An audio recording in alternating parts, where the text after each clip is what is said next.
negotiated by 11 other parties, all of whom signed the statement of intent. The approach of the ANC has been to separate the negotiations of the national formation of national government from the negotiations of the various provincial governments. This was to allow provinces to negotiate with their counterparts in the context of the particular dynamics of their respective provinces. It was agreed upon by all parties that the discussions will not be lumped together to the extent that the agreement nationally will not automatically cascade to an agreement in the provinces. The negotiations in the various provinces began in earnest around the same time as the negotiations began nationally. An agreement was reached in the Northern Cape and in KwaZulu-Natal provinces. Both provinces have elected their provincial legislature presiding officers and their premiers and have announced their provincial cabinets. The formation of the Gauteng government of provincial unity has not been without its challenges.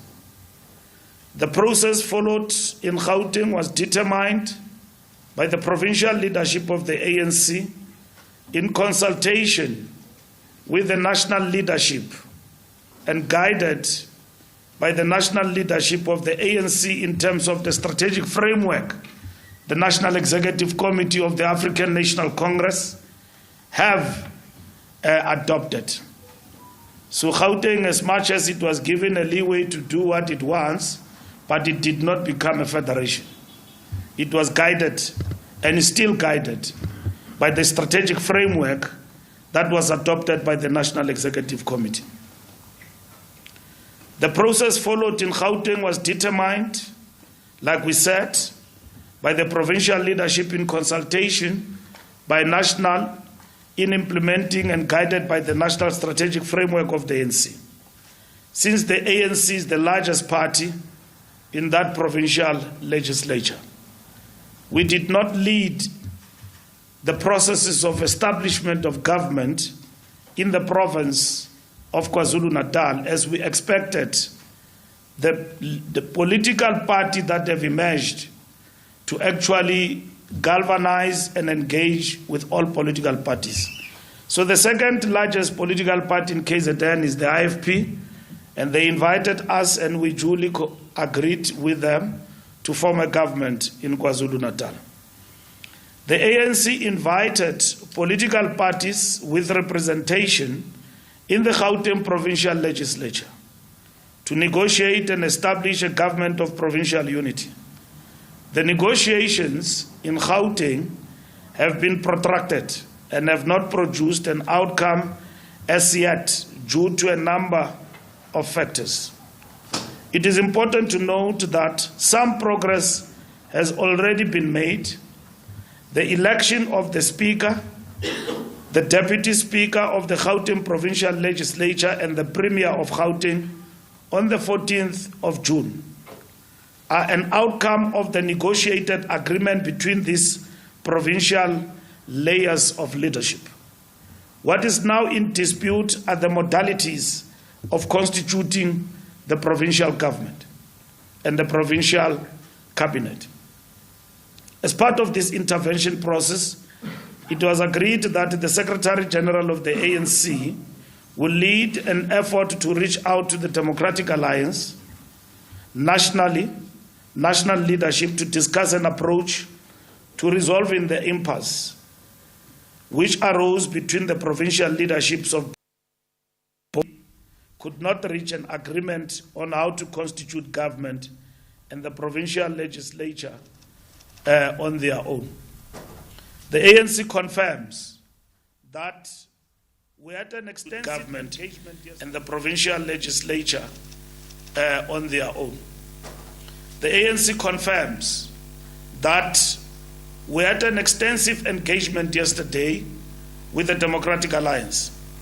which was conducted in a frank and open spirit, aimed at giving effect to the democratic mandate of the people following the 2024 national and provincial elections.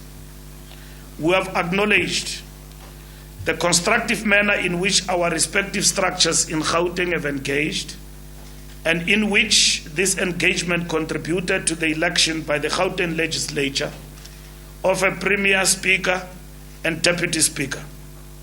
Regrettably, and notwithstanding an initial agreement regarding the formation of the Provincial Executive Council, this process has not proceeded with the same alacrity. In terms of this agreement, a member of the DA will be elected as Deputy Speaker, and the Premier will appoint 3 DA members as MECs. And additionally, 6 DA members will be supported as chairpersons of committees in the legislature. In our discussion yesterday, the proposal from the ANC was to honor this original agreement. This proposal was rejected by the DA with their insistence on proportionality of 5-4-1. I don't know, you know football formation.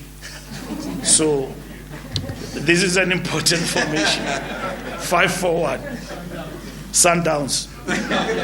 So the ANC reiterates its position that such a proposition is both a misrepresentation of the statement of intent and also undermines an agreement to principle in the national negotiations that the provinces be allowed to proceed with their own negotiations, which process had initially yielded a result in the province.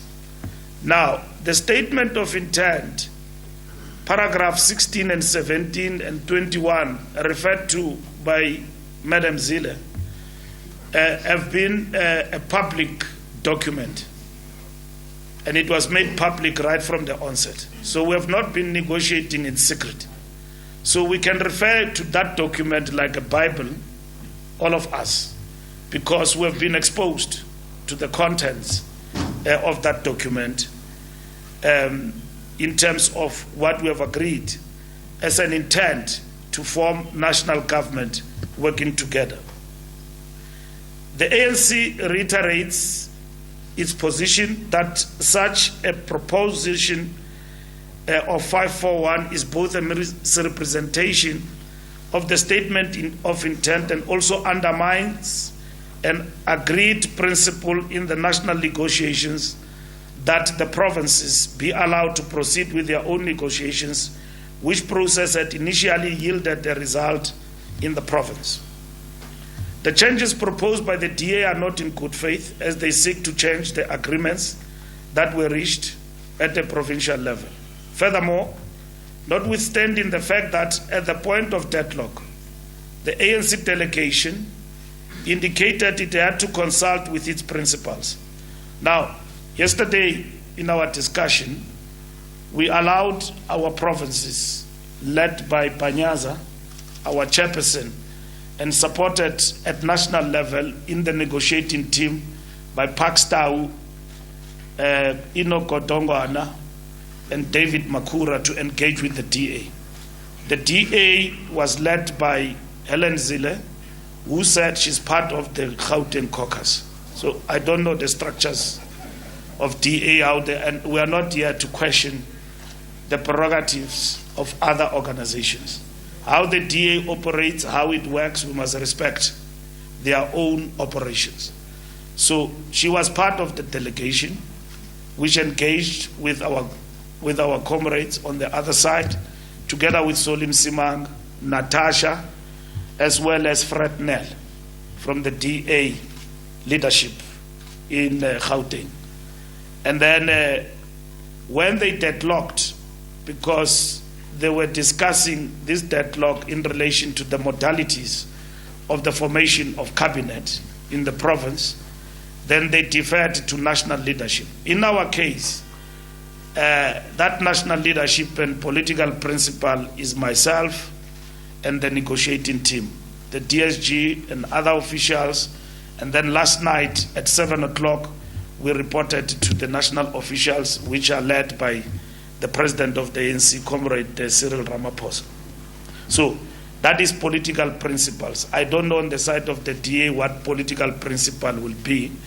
It will mean Zille, who was part also of the discussion. So with due respect, we respect that, because she was part of the discussions, which also represented the party at national and as well as the province, working with his team in the province. So that discussion did not yield any result in terms of it further went to a deadlock. Furthermore, notwithstanding the fact that at the point of deadlock, the ANC then indicated at that point that it was to engage with the highest structures and the political principles on what then becomes the way forward. The DA nonetheless proceeded to issue a public statement indicating that the negotiations are not closed and that they are still open to engagement, but nonetheless they also tabulated their own point of disagreement in terms of the formation of the provincial cabinet. This indeed was regrettable that we could not reach an agreement yesterday and proceed with the formation of cabinet, which Panyaza have now postponed twice, and so on. We will come back to that as well when you engage with him as the ANC provincial leader in Gauteng. We are unable to accede to the DA's latest proposals, as we have indicated throughout the negotiations. The DA is not the only party we are negotiating with on the setting up of the Gauteng government of provincial unity. To demonstrate our commitment to a speedy resolution of the impasse, which we agree with Madam Zille, that this indeed can be characterized as an impasse, and our good faith in this discussion.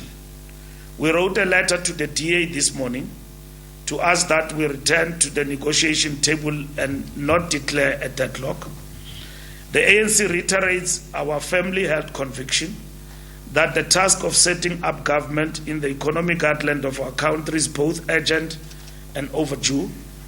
It will be irresponsible to continue with this impasse because, let me explain to you, we have an impasse with the DA, but we agree with the rest and the majority of the parties. So GNU is not a grand coalition or a coalition between the DA and the ANC. It involves others. We encapsulate the spirit in our negotiations of the statement of intent of inclusiveness in terms of engagement. And that is what is important for us. You will have seen also in terms of national government, that is what we have done. We have included all the parties who have signed the statement of intent, and others have embraced the principle of confidence and supply, which means we've got an agreement with you to embrace the statement of intent, but we don't want to participate in the executive, and therefore we want to only participate in the legislature. So in that regard, in the committees and all of that, we will talk about who chairs what committee and all of that. So that is supply and confidence. So in terms of the DA and us, we agreed, and the rest of the other parties, with the proposal of the GNU, multi-party arrangement of engaging with everybody to form government.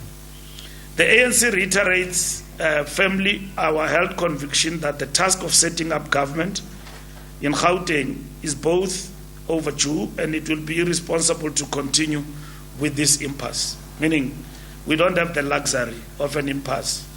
The Premier soon will be faced with a number of challenges without cabinet ministers and everything to respond. Already you were tormenting him about Nasi's part and the people who say that Panyaza duped them. So the point is that the ministers are not appointed, and you know what happens when the house that is house to let. Everybody comes in and do as they wish. So we can't allow that impasse, especially with Gauteng to continue. We commend the Northern Cape and KwaZulu-Natal that have moved with speed and to form government. The Premier of Gauteng, Comrade Panyaza Lesufi, intends to conclude all negotiations and consultations and to announce the appointment of the members of the Executive Council today, Wednesday, 3rd July 2024. The DA were advised that if they are not to be part of the GPU, the deadline was 14 hours today, Wednesday, 3rd July 2024. There has been further engagement since then with Madam Zille in terms of her position as the chairperson and the person leading the negotiations of the Democratic Alliance. It is our heartfelt wish that all parties, including the Democratic Alliance, will form part of a government of provincial unity to serve the people of Gauteng and South Africa. The ANC will continue to exercise its leadership role by engaging with every party, including those who are not part of the GPU, in the interests of transformation, redress, national unity, peace and stability. The formation of the Gauteng Provincial Executive Council that will serve and lead the 7th Democratic Provincial Administration will be an important step forward and a testament to the resilience of our democracy. We assure South Africans that the soon-to-be appointed Gauteng Government of Provincial Unity will be expected to immediately get down to work on the pressing issues facing the Gauteng province and our people at large. Thank you very much.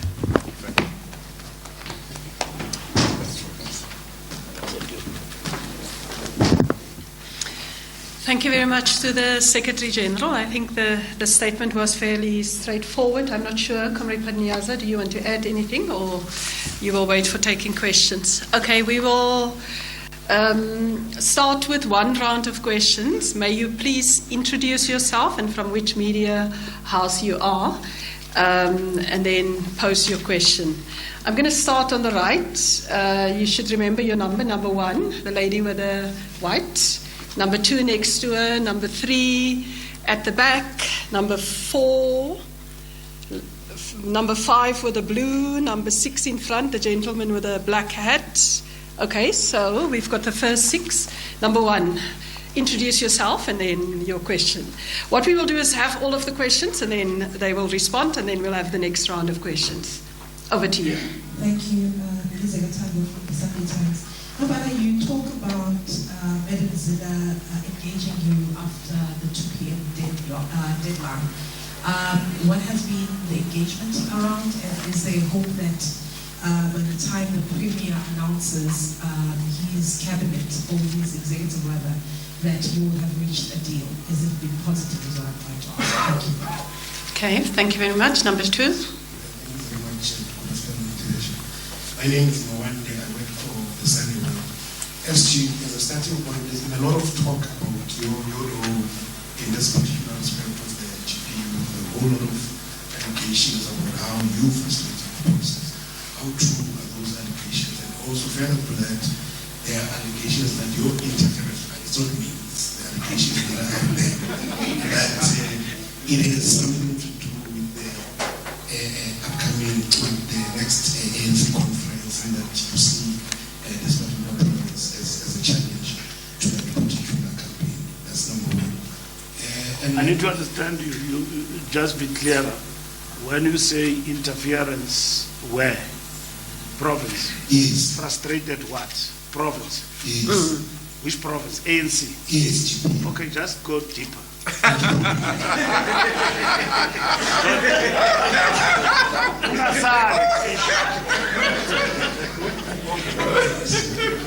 As I'm saying, okay, first of all, at the high level, they say you interfere. One, you interfere by pushing them to litigate, that's the allegation. The second allegation is that you interfere in that you have vested political interest futuristically in terms of ANC 2027 election conference. That's the interference part. Two, Dr. Chairperson, there's also allegation about the province itself in terms of how this voting is unfolded. Okay, we're going to stop. We're going to leave that press conference just for the moment and come back to it as soon as we can if they're not yet done with the Q&A part of it. So you've heard the comments. In fact, we'll analyze that just now. Let's do this. Let's get first things first and get the news headlines now with Taneo Mataung. Thank you very much, Ashraf. Good afternoon. We take a look at the headlines at 3:30. Ekurhuleni Metro Police say members of the Northern Region Task Team engaged in a high-speed pursuit of two Mercedes-Benz are suspected to be involved in the Elia Cash and Transit heist that took place in Tembisa on Gauteng's East Rand this morning. In other news, newly appointed Minister of Home Affairs Leon Schreiber is not yet committing to a position regarding the future of the Zimbabwean Exemption Permit, or ZEP, which is set to expire in 2025. And the UN says humanitarian agencies in Sudan have faced looting on an industrial scale since the beginning of the war between the army and the Rapid Support Forces. A full update follows at the top of the hour. SAFM, guiding you through the rush hour traffic. Busy on a couple of highways around Gauteng today. One is a crash on the M1 South before Malabongwe Drive. Traffic is parking all the way back through Winnie Mandela, so four ways down to Randburg, looking particularly heavy. There's also some queues opposite the airport on the R21 southbound. A delay just coming down towards the R24 split. A big crash earlier today on the N14. This is the Krugersdorp Highway, just past the 511 exit at Diepsloot. The road was closed. It has been reopened, but one lane only, so still some queuing pressure there. Moving inland on the N3 north of Howick, there's truck crash recovery between Balgowan and Nottingham Road, so that is quite slow. Durban's N2 south looking good at this hour between Mgeta Road and Spaghetti Junction. We don't get to say that very often, so I will while I get the chance. It's running nicely both directions through the roadworks, no major problems. And Cape Town, some heavy rain earlier today. It's left some surface water and some flooding in areas. Noticeably, the 35th Avenue run through Bishop Lavis is currently closed. That closure down by Lavis Drive. With your traffic updates, I'm Rob Byrne. This is SAFM Sports with Doming Khapele. Tell me, were you sworn in today like everybody else? I wasn't. Wait, I wasn't. The Minister of Sport needs to be sworn in. You know? You're up against Gaten, but anyway. A very good afternoon to you, Ashraf, and our listeners. Let's start things off with rugby this hour. Well, the Sharks and the Lions have reached an agreement to allow Jordan Hendricks' transfer to Durban with immediate effect. The news was officially confirmed by the Lions this morning after the two franchises were locked in talks over when Hendricks would be allowed to start playing for the Sharks. Now, Hendricks' highly anticipated signing was announced by the Sharks earlier this year, but it was anticipated that contractual issues may delay the fly half from moving until the end of the year. In tennis, Andy Murray will team up with fellow Briton Emma Raducanu in a Wimbledon mixed doubles tournament after the pair were awarded a wild card. Murray is playing in his final Wimbledon, but pulled out of his singles opener against Czech Thomas Muchach yesterday due to a back problem. Now, Murray is also competing in the men's doubles with his brother Jamie. Meanwhile, Novak Djokovic has described Murray as an inspiration to fellow players for his resilience and backed him to return to Wimbledon in 2025, despite the Briton announcing his farewell after pulling out of the singles competition yesterday. Very obviously sad news for the tournament and for the tennis world to hear that he withdrew from the singles event here in Wimbledon. I hear that he's going to try to play doubles. I mean, hopefully he can get another shot at next year's Wimbledon with singles. Knowing him, he's going to try to do that. Just incredible resilience throughout all his career. Multiple Grand Slam winner, legend of the game, #1 in the world. Going to play Challenger Circuit to build his rankings on clay, that is least favorite surface, says a lot about his character. Just huge inspiration to all of the players. Doesn't mind getting out on the court for hours every day. Incredible professional. Just his approach is something to study, no doubt. Then, in a bid to fight against drug use at the Olympic Games, the International Testing Agency plans to use a more streamlined, high-tech approach to identify and target potential cheats. Upgraded software, possibly using artificial intelligence, could also help. And the investigative unit, aided by whistleblowers, was making inroads, and increased cooperation with sports bodies and police was bearing fruit. And at the Games, usually only medalists are automatically tested, but ITA wants to find ways to target potential dopers before the finish. In football, world-travelled English coach Dylan Kerr is to have a second spell at Marumor Gallants, though this time with the club playing out of Bloemfontein. Kerr was in charge of Gallants when they made it to the CAF Confederations Cup semi-finals back in the 2022-23 season, but were relegated from the top flight on the final day of the season, after which he left the team. Kerr has spent most of his time in the PSL in the Limpopo province with Black Leopards, Baroka FC, TTM and Gallants, but also had a year in charge of Swallows. Elsewhere, UEFA has announced that it had opened a probe into Turkey defender Mehmet Demiral for celebrating a goal in the team's 2-1 win against Austria at the Euros with an allegedly ultra-nationalist salute. Now, the tournament organizers says that in a statement that it was investigating the player for inappropriate behavior. The gesture, which Demiral made to the crowd after scoring his second goal of the game, is associated with the Turkish ultra-nationalist group Grey Wolves. Then finally, in women in sports, today the spotlight is on Joyce Kungwane, who's a boxing promoter. She's actually has done well in terms of staging tournaments with little to no money or sponsorship.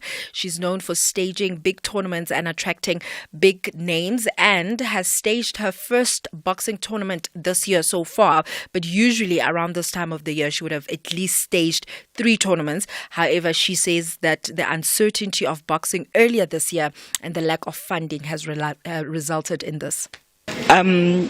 Look, really, I'm excited that it happened, even though it's abnormal of TLB Boxing Promotions to be having their first tournament of the year in June.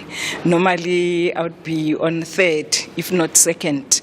But obviously, due to the challenges that we had in the beginning of the year with boxing, we were uncertain of our future. That is why it was not easy for somebody to put on tournaments. But I'm glad that the storm is over.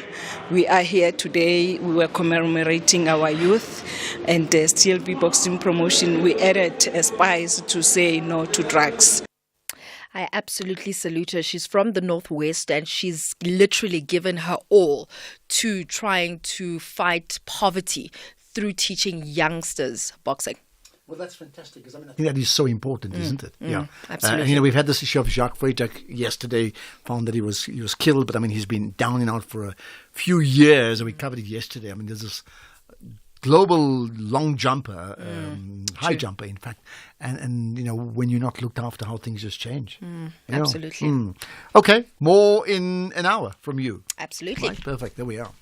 Are you ready to buy or build your first home or buy a stand anywhere in South Africa? If you are a South African citizen, you and your spouse have never benefited from a government housing subsidy program, and your household income is between 3,501 and 22,000 Rand per month, your dream can be realized by applying for a First Home Finance subsidy.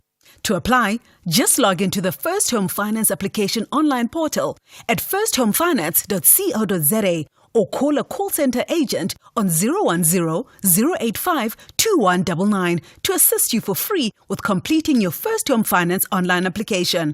Beware, applying for First Home Finance subsidy is free. Do not pay anyone when applying for the subsidy. The NHFC is an agency of the National Department of Human Settlements. In the heart of darkness, a beacon of light emerges. A brand new season is coming your way with your 2024 Miss South Africa Top 30. Hosted by our reigning queen, Miss South Africa, we embark on a transformative journey. Join us for the spectacular new season of Crown Chasers. Crown Chasers is back. Starts 29 June at 8:30 p.m. only on S3 Open Up. The National Pulse, weekdays, 3 to 6 p.m. Right, we will certainly keep you very updated on the goings-on regarding the ANC Gauteng press conference. But as it stands now, this is the gist of it. No agreement made. That's one. There's an impasse. There's no official deadlock called. But on the other hand, the ANC suggesting they've still reached out to the DA even today to find a way to come together. But on the other hand, they're also saying that the Premier of Gauteng, Panyaza Lesufi, will, in fact, announce a cabinet today. So all of that, and today means I don't know how many minutes from today, right? It really sounds like going into injury time when you talk sport, but it's imminent. So either way, a lot has to happen over the next few hours, in fact, right? And by the way, we'll get further response on that, and we'll also chat to Tony Leon after 5 o'clock in terms of their understanding from the DA perspective in terms of how these negotiations, national as well as provincial, have played out, right? Let's talk about play. We talk about cricket now. Kaz Naidu is with me. She's just returned back from what I thought was a fabulous World Cup. In fact, Kaz is, of course, an international cricket broadcaster, commentator, and a reflection of the type of champions we have all around the world. Also the founder of G Sport, right? Kaz, good chatting to you. Hi. It's good to be on the show, Ashraf. Thank you so much for the invite. Thank you. I'd love to have told you you've just returned with the World Cup, but I can't say that. And I'm sure you're feeling the same way. Certainly mixed emotions. It was a fabulous World Cup. One of the most epic experiences I've had on the world stage, because we'd all called it at the beginning that it was always going to be a very open World Cup. T20 is the kind of format that it's quite a lottery. And in the end, you've got to pitch up on all your marks and really be able to take on a team that is equally prepared and equally raring to go. If cricket was played on paper, South Africa would have won the World Cup. Right, I'd like to start there. 30 from 30, it's an absolute no-brainer. You should be winning from that position. But one of the things to keep in mind is that they were up against an Indian team that in November last year were absolutely humiliated in front of 100,000 people in Ahmedabad. They were unbeaten throughout the 2023 World Cup. And then they were taken apart by Pat Cummins and his Australian team, a team that really struggled throughout the campaign and were let off the hook by Afghanistan. And then they had nothing to lose and they went on and steamrolled India in the final. It almost led to Rahul Dravid leaving the Indian team. And Rohit Sharma said, stay with me because we are going to go and get silverware. Nothing and nobody could have stood in India's way. They were the most well-balanced team. And in the end, all the failed finals they were in, and for 13 years that they had never won a World Cup, they were able to get the better of South Africa. The death bowling at the end was just, for me, the key, because India took 22 for 4 against South Africa, and South Africa allowed them 58 for 3. Yeah. You can't let a team off the hook like that. Having said that, you just look at the South African team, and it was a team that I'd never seen on the world stage before. A team that played with such freedom, so much belief. I so wish they came home with the World Cup. They deserved it. So, it's interesting. I spoke to Aslam Kota the day before the World Cup, I think the Friday, in fact, right? And he made the point it would be a contest ultimately between South Africa's batsmen and India's bowlers. Now, others who may not be aware of the nuances may not see the difference, but your point is exactly that, isn't it? Because when South Africa were on top and Bumrah came on to bowl, I'm telling my wife, who's a cricket fan but not an expert, I'm saying, this is the guy that I'm scared of. And he was effectively unplayable. And that actually turned the tide, isn't it? 151 for 4. I won't say who, but a couple of Indian colleagues, commentators, backroom staff were coming and congratulating me. Well done. Claessen's been the difference. And it was one of the most astonishing innings I've seen live and had a chance to commentate on. I said 12 of the last 30 deliveries will be bowled by Bumrah. That will be the difference. And once Klaasen fell, it was always going to be a challenge because yet again, India batted deep and South Africa didn't. So when you look at the conditions in the Caribbean, after the power play, you've got to be ahead. In the middle, you've got to have a plan against the spinners. And at the back end, you have to bat against an old ball. And in Barbados, it was reversing because they were getting the ball in on the bounce, scuffing the ball up. And in the end, Bumrah used the ball, the conditions to his benefit. But really, no team has ever chased over 173 in a World Cup final. South Africa had already made history. No team in 32 years, senior men's team had overcome the semi-final hoodoo. You know, everywhere you walk, people put their hands around their throat like chokers. It's something that we have worn as commentators as well. So in the end, when people have said South Africa choked in the final, no, they didn't. They were absolutely and thoroughly outplayed in the end, in an epic final, one of the best finals, such a contest. No team took India that deep. In fact, when you look at Rohit Sharma's face when Klaasen was batting, they knew that this could be the one that also got away. But I believe that teams come back from deep pain to get like deep success. And that's what happened with India. I also want to take you back to 2016. England against West Indies in the 2016 Men's T20 World Cup final. West Indies 107 for 6, needing 49 from 28. Carlos Brathwaite comes in at number 8. Ben Stokes is defending 19. He hits the first 4 balls for sixes, 4 sixes in a row. West I remember Indies that. The final. Yeah. So this is not the first team it's happened to. And I so wish for people like David Miller and Heinrich Klaasen and Reza Hendricks and Tabrez Shamsi and Keshav Maharaj. I can name players that wanted to bring it home for the former generation, for the current fans, for all of us. Ashraf, they have done so much and they have changed the game for South Africa. I agree. No longer will there be a team that will say, you don't know how to win a knockout game, because they beat West Indies. They also beat England to top the group and make sure they got the Trinidad semi. So if you look at the firsts that they achieved, we have to say congratulations. But for me, the biggest thing I feel for the unity of this country that has happened, we can no longer blame quotas for not winning a World Cup, because that is something that is also, every time South Africa has failed in a semi-final, it's been like, oh, we haven't had the right team, we haven't had the best team. This was the team the coach wanted. He took, and they had a fantastic campaign. But I hope this pain allows us to sincerely transform and unite the country and give equal opportunities at grassroots level, so we stop judging the team from a transformation perspective at this level. It's a good point. Because when you go out there, Ashraf, there are teams like India that are raring to go. And in 2 years' time, South Africa have an excellent chance of winning the T20 World Cup. In 3 years' time, they have an excellent chance of winning here at home. But let's not bring those two subjects together ever again and allow this team the freedom to play the way they have been playing. Well, I mean, you're right. And, I was looking at the pictures and the videos of all the players you mentioned earlier on, and they were with their families, many of them, right? And they were incredibly heartbroken. And, I gave the example on the show the other day to say when players feel as hurt as they feel, that effectively is a manifestation of their absolute love for their country and the cause that they're championing, isn't it?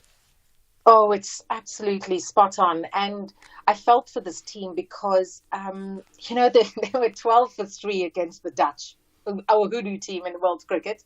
They came back and they won that. Nepal should have beaten South Africa, but they held their nerve and they won that. There were just so many close encounters. But in the end, it was quite interesting. It was a dream final. India versus South Africa. It was played in the most beautiful spirit. It was the best final I've ever had the opportunity. Forget commentating, but just being at. And when I look at how India felt afterward, these guys were in tears because they know what happened last year. I was there at the final. I remember hosting the final. And hours before, the whole Indian nation felt they had won. Australia walked in and they bulldozed them. That humiliation I felt as a neutral. Now I feel it as a South African. So I've seen both sides of it. And I do believe that there's a great opportunity for the likes of Ryan Rickelton and Nandre Berger and Otniel Bartman, maybe the ones who weren't really scarred in the final, because there will be scars. There'll be the likes of Miller and Klaasen looking for those 7 runs. There'll be Marco Jansen wondering, how did he let 15 runs go in the first over? There'll be moments, but let's not go there and let's not blame, because they reached their Everest. And that was really being able to play in a final, a maiden final, to play in a maiden final against a team that is used to losing in finals. Yeah, true. And I think, your point, and this is maybe the magic about sport, there are always fine lines. You talk about Australia winning that 50-over Cricket World Cup. I certainly remember them against Afghanistan. Backs to the wall. They were destroyed with a batsman who couldn't even run, but ultimately they succeeded. I look back last night to the Turkish goalkeeper making probably the save, one of the great saves ever you'll see in the 94th minute of a game. I look at the Argentinians, or rather the French, who should have scored against Argentina in that last Football World Cup in injury time, that and who knows what will happen. The point I want to make is there are fine lines, and I mean, that's really the magic of all sport, right? But let me then move on to this, right?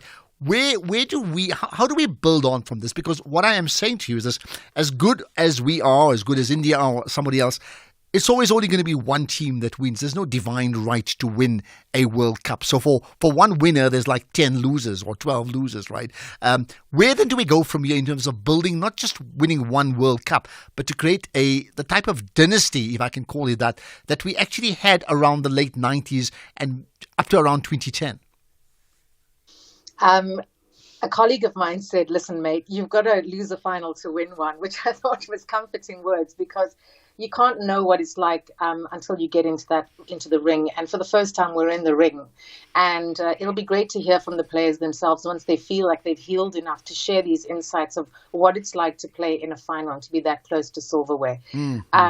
But having said that, I'll go back to my point. If we're not interested and sincerely interested in making cricket a sport of national winners from grassroots level, then we're not serious about winning World Cups. Australia don't win because they've got a good national team. They win because they've got a strong winning mentality. They've got great high-performance centres. Their school sport is strong. And there's a great opportunity for Cricket South Africa now to rally their key stakeholders, government, corporate, the fans themselves, because, again, you'll have fans that are that South Africa couldn't win the World Cup. But for how long did we say, it would have been so nice if South Africa could get across the line in a knockout match? We no longer have those narratives. There's a new story being written. I posted on LinkedIn that I remember falling asleep without eating after South Africa used to be knocked out of World Cups. My son is 10 years old and he's now fallen in love with cricket after watching South Africa get close. And he said, Mama, the next one, I think we're going to win it. And I had to come home and debrief with a very young generation. There's a great opportunity for all of us to actually say, this is our sport. And come 27, when we are hosting the 50-over World Cup, we don't just have 15 players that are in this team. We have a whole talent pool that are watching the future unfold in front of them. And I'm so proud of this team, Ashraf. Honestly, everyone's like, oh, sorry you guys couldn't win. I'm like, if you only know the mountain this team has overcome. Well, I concur with you, yeah. So let me end with this. I mean, it's interesting, myself and the sports anchor on the show, to me, we're planning to do lots of grassroots features as part of her sports bulletins, right? Which then brings me back to the point that you talked about grassroots. So here's the last thing, right, in a minute. In practical terms, what at grassroots level should South African cricket do to ensure that we actually can become the consistently dominant cricket nation in the world? I'm not sure my answer is going to be popular, but I'm going to say it anyway.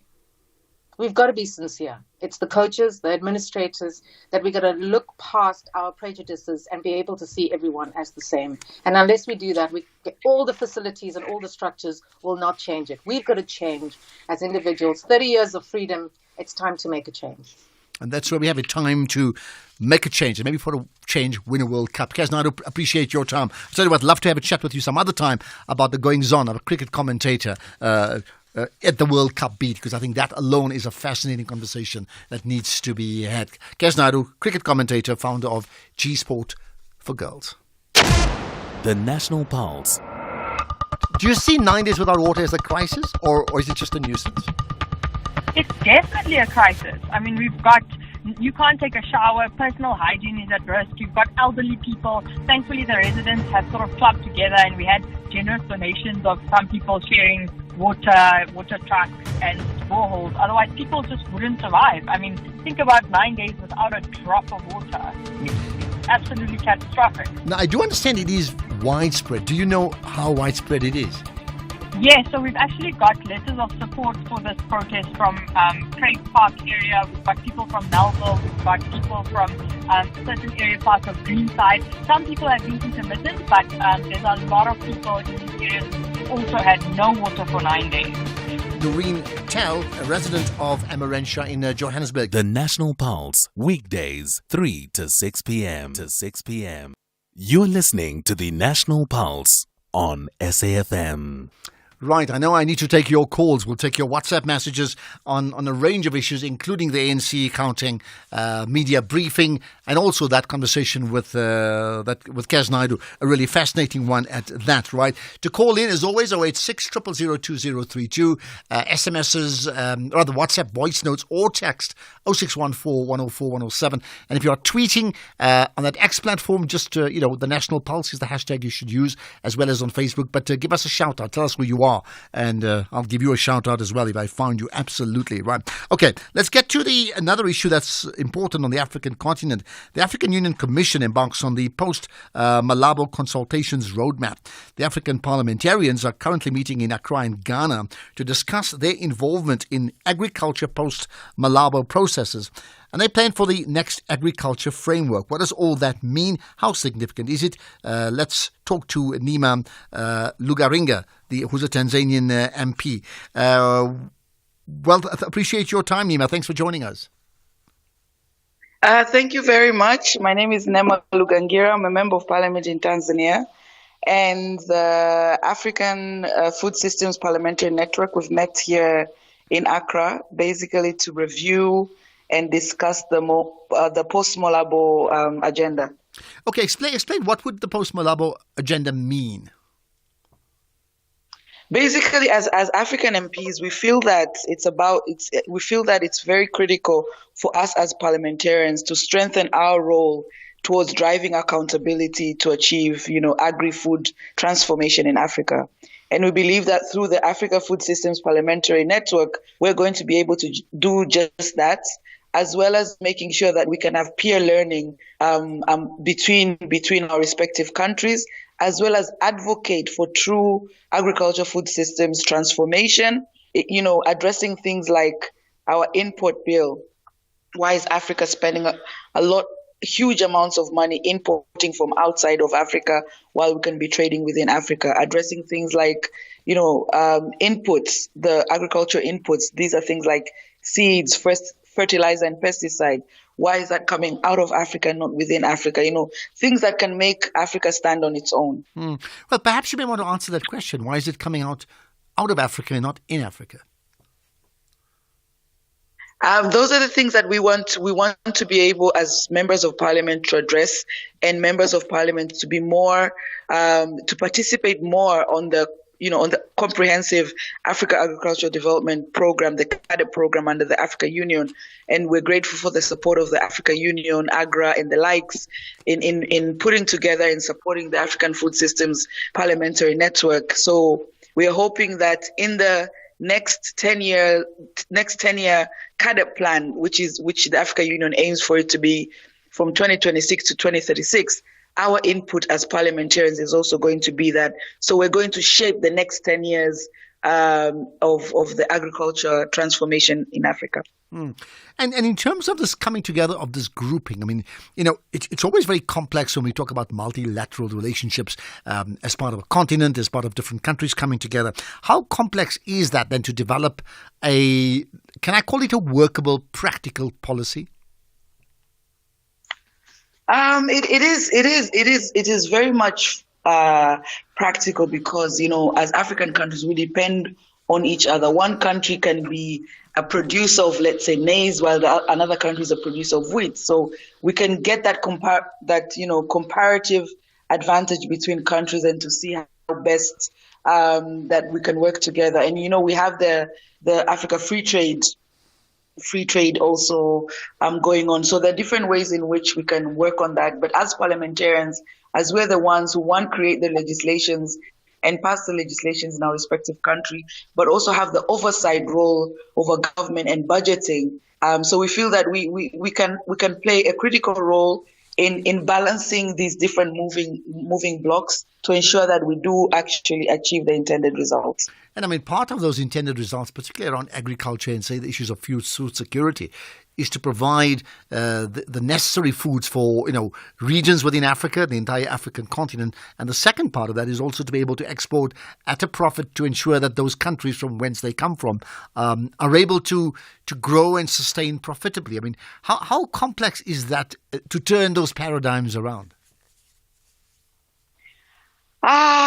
That's one thing that we feel that we're up for the challenge, and as parliamentarians, we can use our platforms and our voices to advocate for also partnerships. You know, public-private sector, private sector partnership is also something critical that we see as a way of accelerating this agriculture transformation. Okay, and that's where we're going to leave it. We'll certainly follow that story. Much appreciate your time, and you certainly got us thinking about this. So thank you for your time there.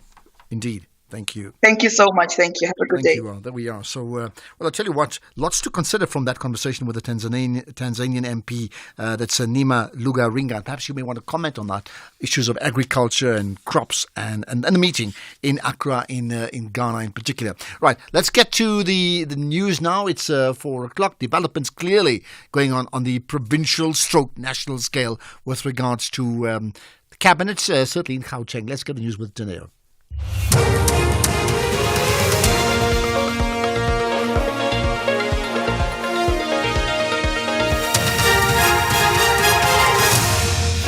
Thank you, Ashraf. Top stories, more details on Tembisa cash in transit heist and new Home Affairs Minister not committing to position on future of ZEP. A very good afternoon to you. Ekurhuleni Metro Police say members of the Northern Region Task Team engaged in a high-speed pursuit of 2 cars are suspected to be involved in the earlier cash in transit heist that took place in Tembisa on Gauteng's East Rand this morning. The chase ensued after the initial crime scene was discovered in the Liliba section of Tembisa. EMPD spokesperson Tabiso Makhato.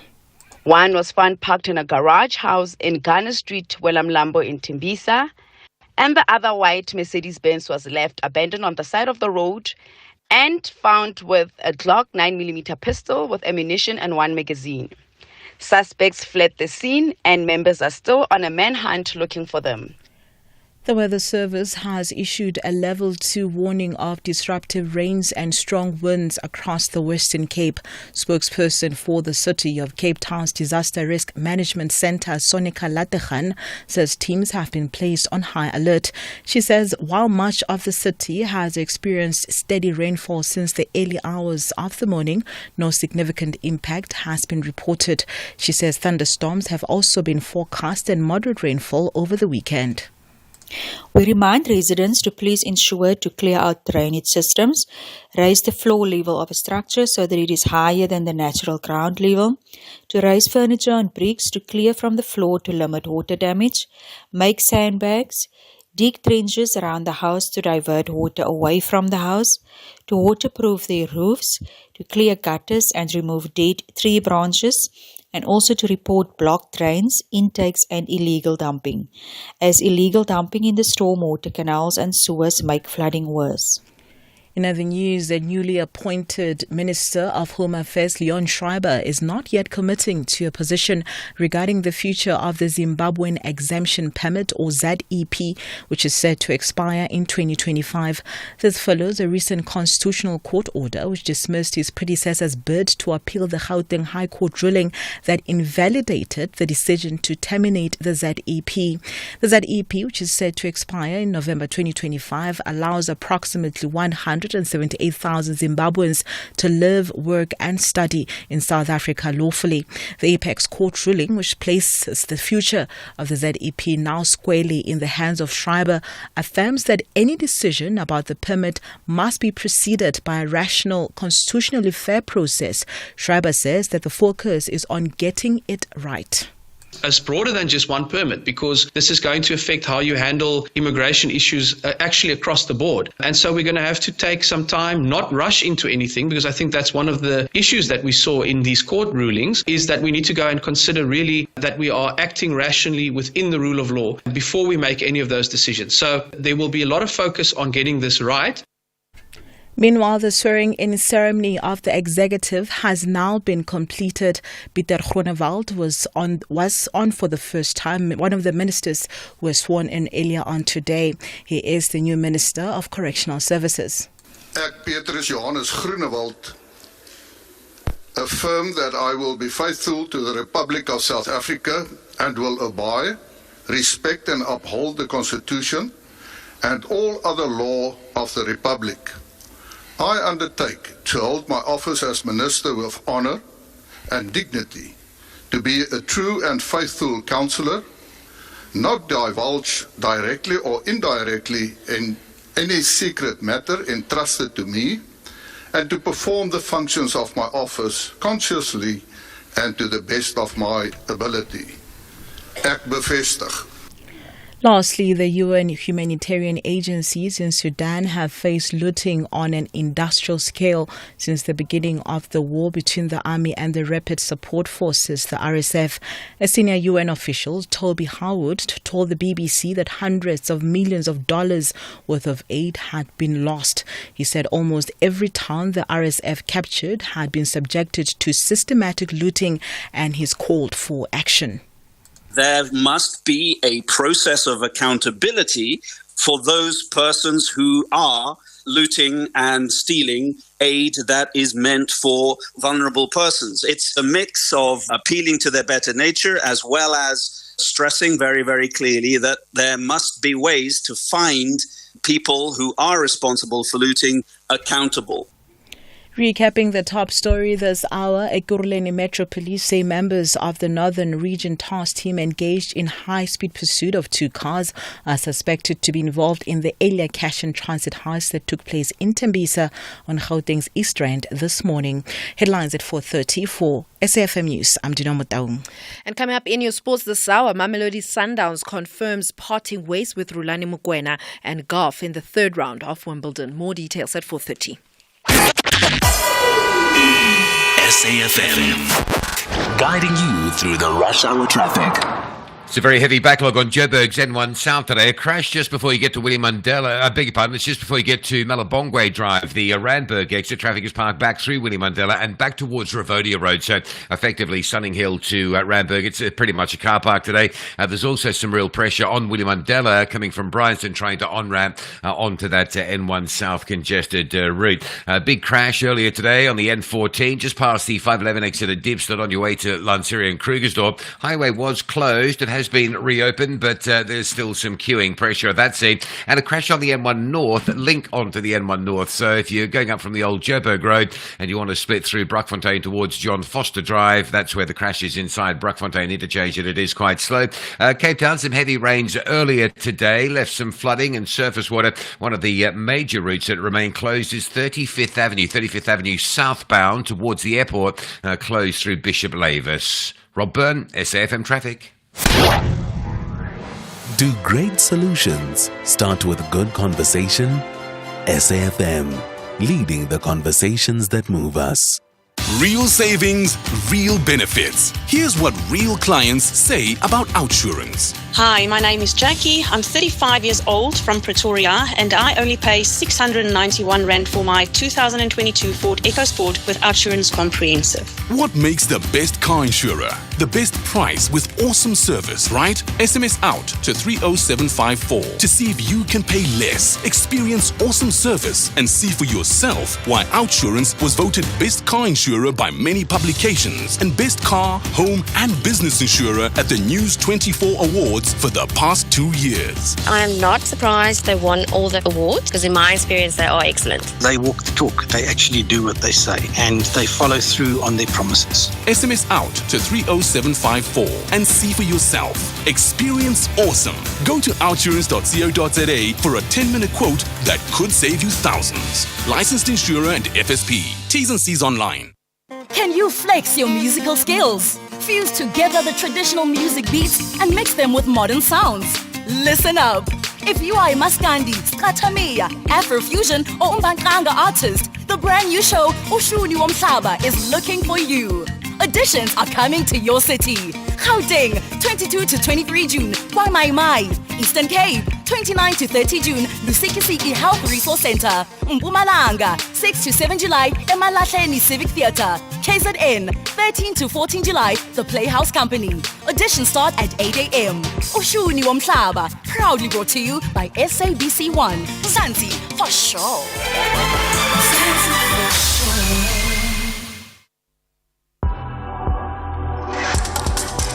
The National Pulse with Ashraf Garda on SAFM. You're listening to the National Pulse. Weekdays, 3 to 6 p.m.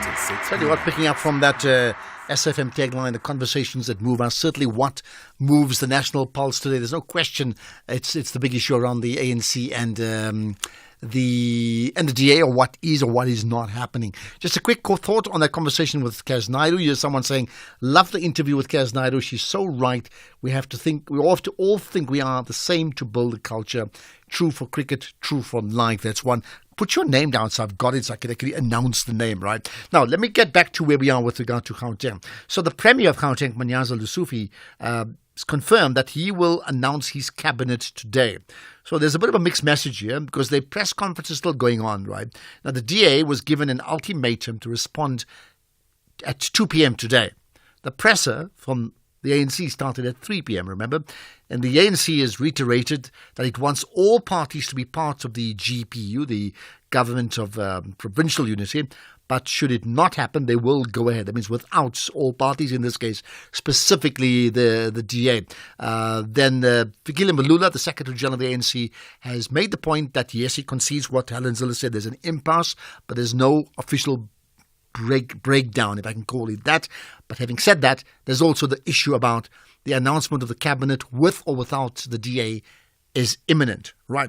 Now, here's a voice clip we're going to play that's been put together by the SABC News reporter Sibatle Mota, and it concerns Panyaza Lesufi talking about the delay in the cabinet announcement. This is the document the DA gave us, saying they're requesting for 3 portfolios. And that's what our SG say. We've offered. The snag is that we said we've started on this document. Let's continue. Because this is the document that led to the election of the Premier Speaker and Deputy Speaker. Let's go and elect the remaining people. Then the DA came a day later, said they're withdrawing this document. They're withdrawing this document and they want us to start afresh. So when they withdrew the document, we were already at an advanced stage of consulting with other political parties. And when they came back later, maybe I've heard the story that we gave them 1, gave them 2, when they came back later, we indicated that your withdrawal meant that we need to engage other political parties. We engaged all other political parties.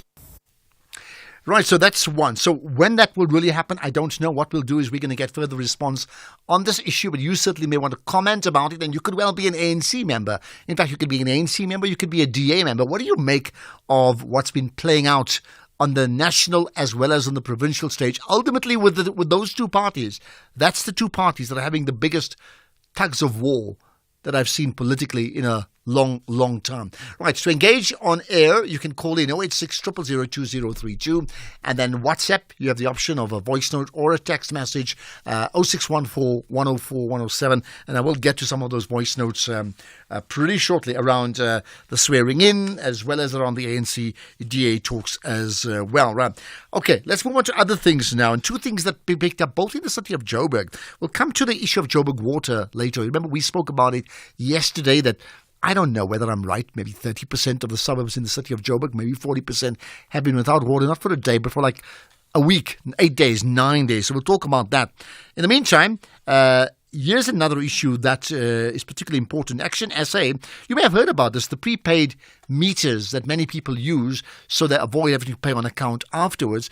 Well, now there's going to be a charge of 200 rands per month, I understand, to use those prepaids. So many of the parties within the city of Joburg have supported it, and I'm talking about the ANC, the EFF, the PA, Al Jamaa, the IAC, AHC, APC, ATM, COPE, and Good, right?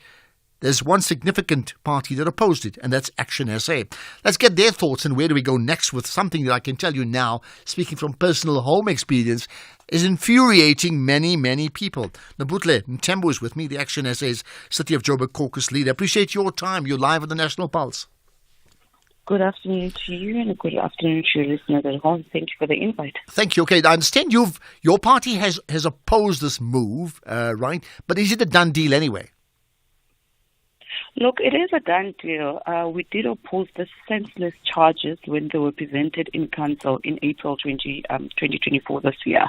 I mean, we were outvoted, obviously, because we only have like 44 councillors against the government of local unity. But we still stand by that point that it's a senseless charge and people are facing tough economical challenges. It doesn't make sense why the city of Johannesburg is going out and targeting people who are bringing in revenue in the city of Johannesburg. We've got people that are connecting electricity illegally, and we've been saying this for the longest of time. What about the buildings that are hijacked in the city of Johannesburg? What's the plan to reclaim them back? What's the plan about those illegal connections that have been done there in informal settlement, the illegal connections that have been done there? You know, government departments that are owing the city of Johannesburg, that are owing city power. When are we going to go after them? When are we going to go to the Department of Education, Department of Health, Department of Housing, to name a few, and collect the money that they have to pay back to the city of Johannesburg? Why are we imposing these senseless charges to residents who are trying their level best, you know, to bring in revenue? Why would you say, I mean, I'll get to the hijacked buildings in a moment, is the charge senseless? Look, they said when we asked them, we had a sit down in May with the MMC of Finance, Mr. Dada Morero. He also stated that these fees, they want to use them to maintain the energy infrastructure, right? That's what he said. So they want to bring in revenue to maintain the energy infrastructure. And we said to him, okay, but there's other ways we can bring in money. Number one, as I said, illegal connection that's been reported all over the city, you know. What are we going to do about that?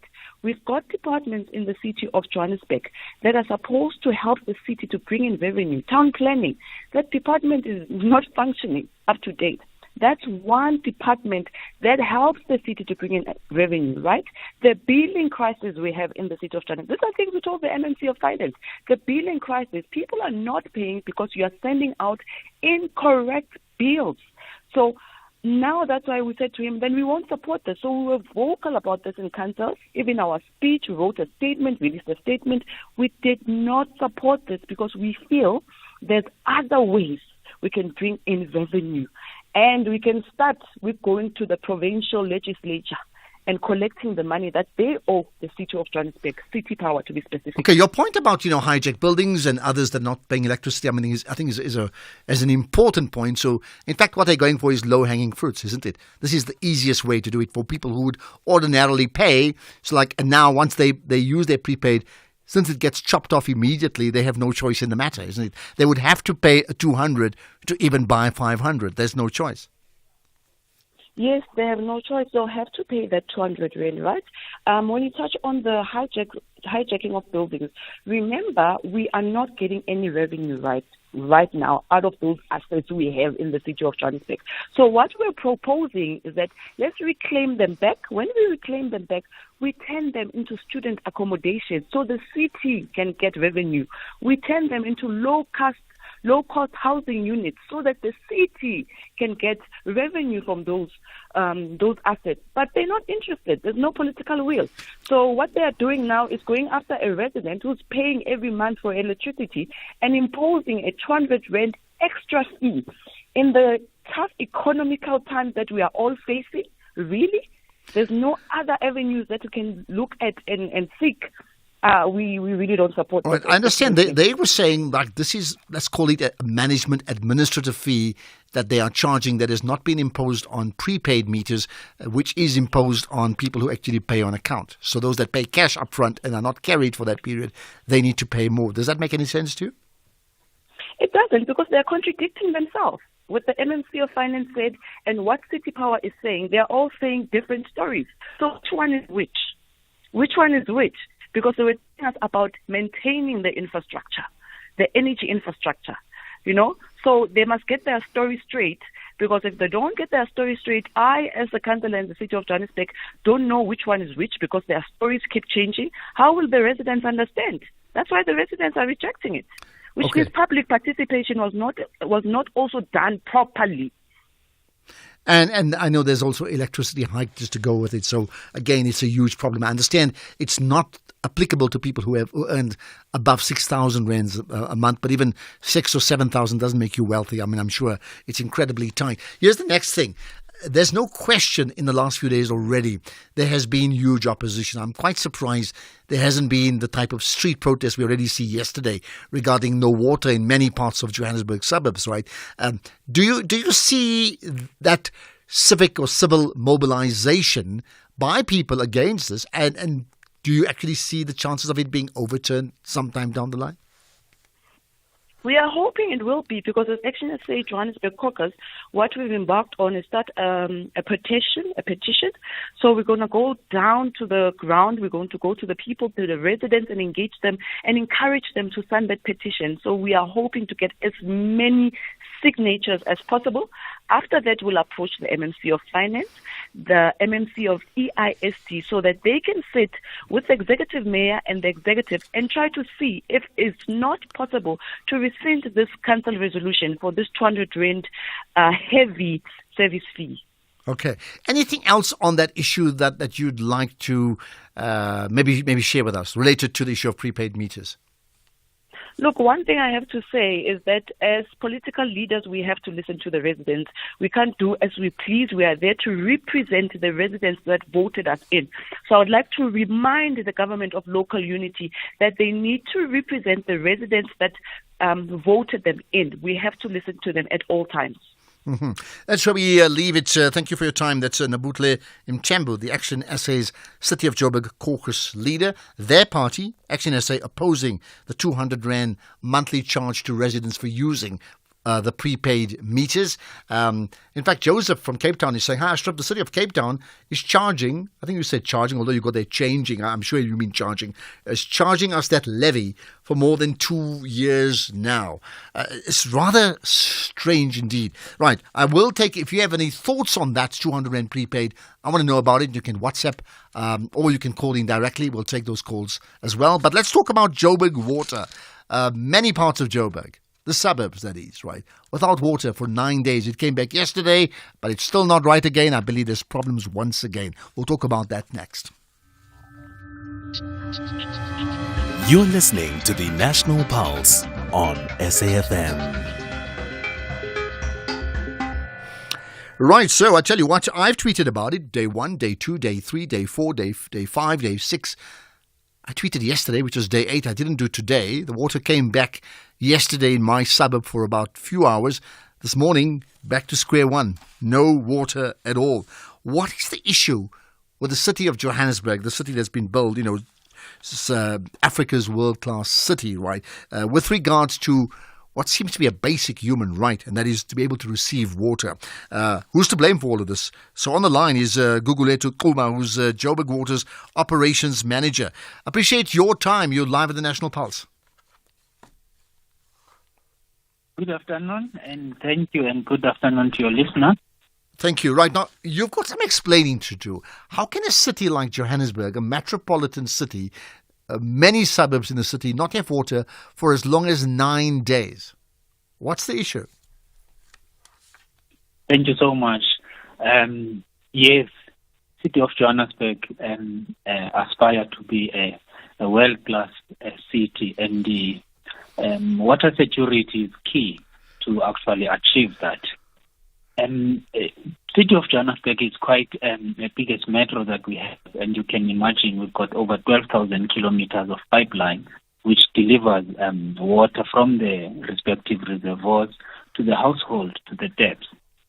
However, over the past a few years, we have been experiencing quite a huge growth within the city.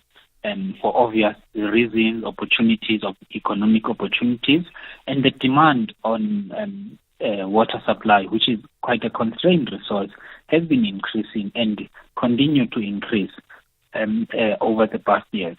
Currently, the areas that you are referring to, which are affected by water outage, is due to being in the area of commando system, if I am correct, areas of ST2, Marentia, and other suburbs that are currently affected by poor supply, by no water, because since we've commenced with maintenance in Aikenhof and the other systems from the bulk supplier, we are not pumping at 100%, and some of those systems will not receive adequate water, and currently in that area, there's more demand than the available supply.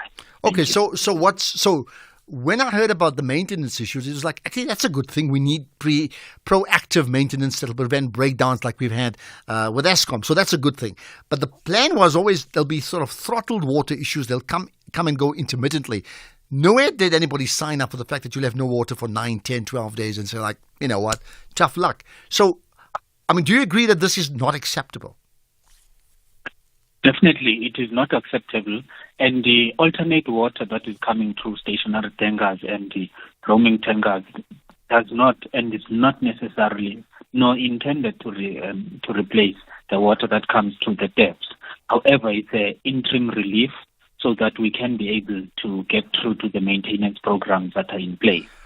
Currently, we also know that area is also experiencing challenges even after, or even before, rather, the maintenance program. Thank you. All right. Now, since we've got this problem, I'm going to put it to you that this is a crisis. If it was like 3 hours, that's already a crisis. If it's over a week and there's no guarantee things will change tomorrow, that is like a mega crisis, right? So who's to blame for this miscalculation that's gone wrong here, and how do we fix it? I wouldn't say it's a miscalculation. There are plans to circumvent and address the challenges of this accelerated growth, and of course the infrastructure is aged. So if you're looking at the combination of the investment on the infrastructure through the capital investment, it's not in line with the requirements. Currently, if we require 2 billion rand and you're currently investing 1 billion rand, so you've got a compounded backlog that is currently haunting the older suburb of the city where the infrastructure is quite aged, and the programs that are there are currently behind because we are implementing some of the projects currently, but they were supposed to be implemented a couple of years back.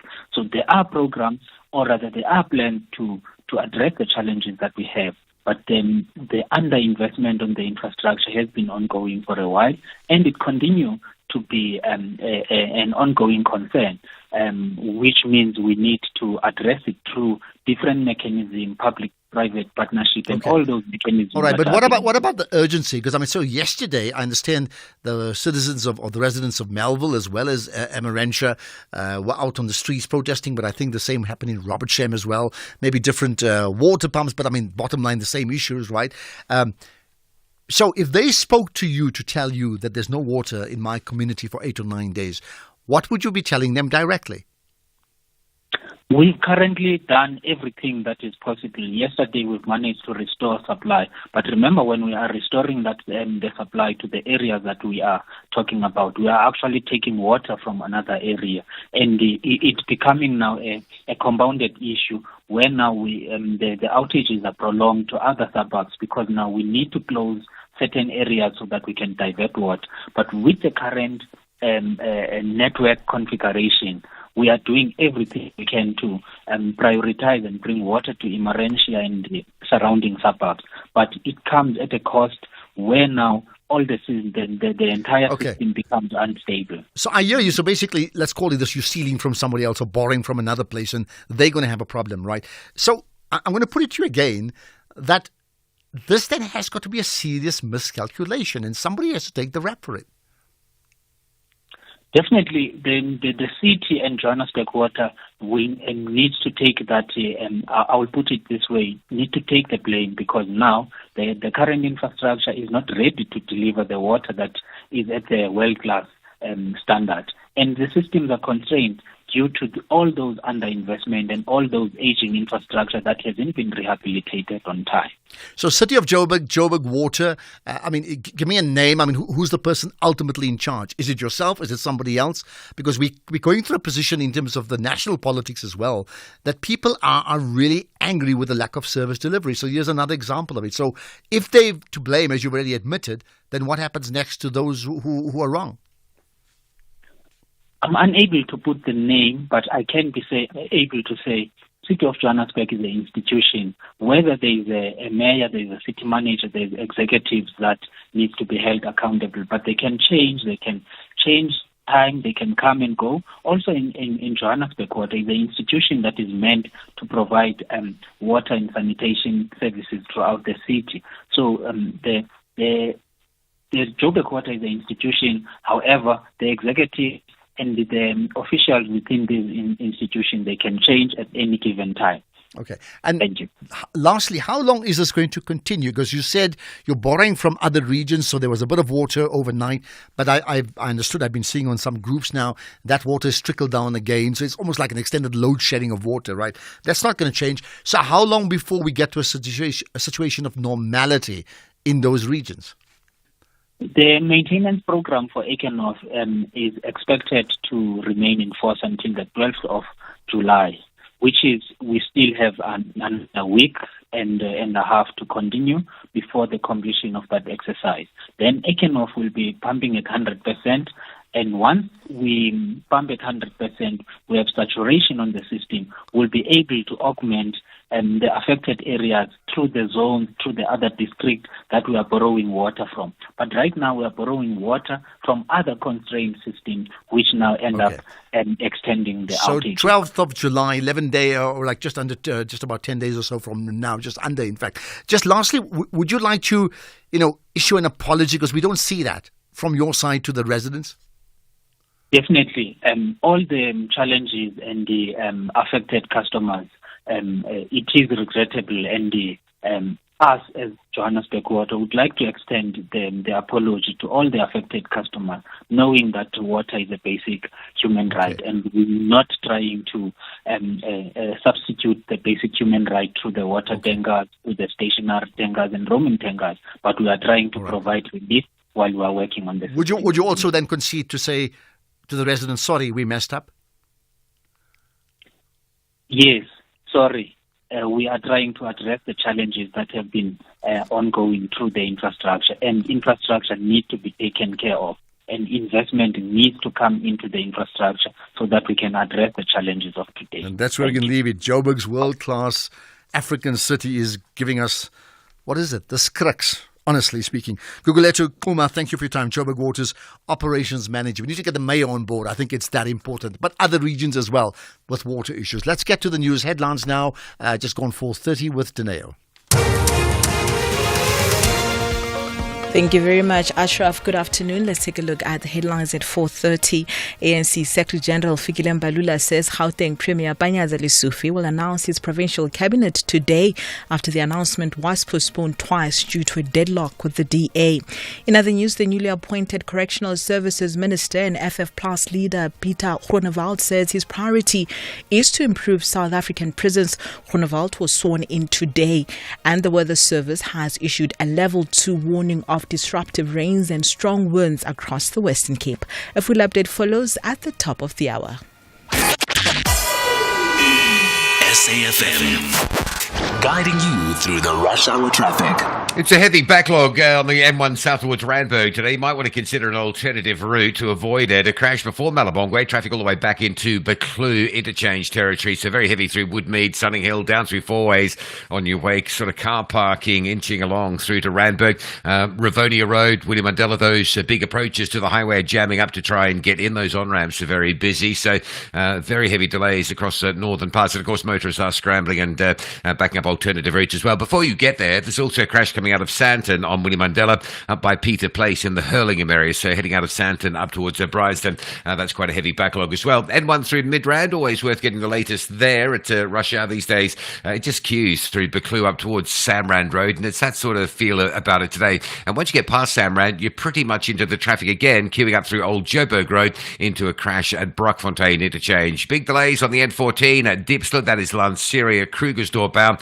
following a nasty crash there earlier this afternoon. Coming out of Pietermaritzburg, lengthy queues down to Durban with a breakdown at Umlust Road. That traffic queue is back through Linfield Park and back towards Ashburton. And if you're driving Cape Town, we've been warning about this. 35th Avenue closed at Bishop Lavis. If you're on that 35th Avenue run down towards the airport, give yourself some time. You'll hit the closure because of flooding, and then you'll just have to divert on alternative routes through the Bishop Lavis area. Rob Byrne, SAFM Traffic. This is SAFM Sports with Doming Khapele. Right, to me, our very own Minister of Sport. You're going to talk Sundowns, I gather. Yeah, a big one. Mamelodi Sundowns have confirmed that the club has parted ways with Rulani Mokoena. In a statement released today, the club says that the decision was taken by the board, taking into account the objectives and expectations of the side and not influenced by any individual associated with the club. Coach Manqoba Mngqithi and the technical team will continue to prepare the players for the upcoming season, and it is believed that Mokoena will take a year-long sabbatical. So there you have it. He is officially not the Mamelodi Sundowns head coach going into the new season. Can we talk about it now? Yeah. What has happened there? So remember, the news broke yesterday, and news was that Coach Mokoena was not really getting along with the sporting director at Mamelodi Sundowns. But now, because it's pre-season, obviously clubs are trying to acquire new talent and just letting go of a couple of players. Now, according to Rulani, he feels like this is a very delicate point of the season in terms of preparing your team for the new season. So some of the decisions that were taken by Berg at Sundowns, he doesn't believe in them, or he perhaps felt like there's certain players that they need to get. However, there was just no agreement between him and the sporting director, and therefore it got to a point where he said, listen, if we are not going to agree on this point that I passionately feel is very strong, especially when you're preparing your team for a season, I'd rather fire myself. And there you have it. He's gone. Now, one thing is, when you get like a sporting director or owner and a coach not agreeing with each other when the team is underperforming. But they're the league champions. They lost one game this season and we got it right. Literally. And they won last year under him as well. Yeah. So how do you let a guy like that walk away? Well, listen, they're saying they are looking at the objectives and expectations from the club side. Okay. I guess they're trying to say that no individual is bigger than the brand. Oh, my goodness. I tell you what, ask Man United with Alex Ferguson or what happens with Pep Guardiola or Pitso Mosimane. Listen, wherever you are. I still think Manqoba Or Rassie Erasmus. I can talk about all sports. Listen, I still think Manqoba Mngqithi is a good coach. However, there is a rumor that there might be a new coach also coming.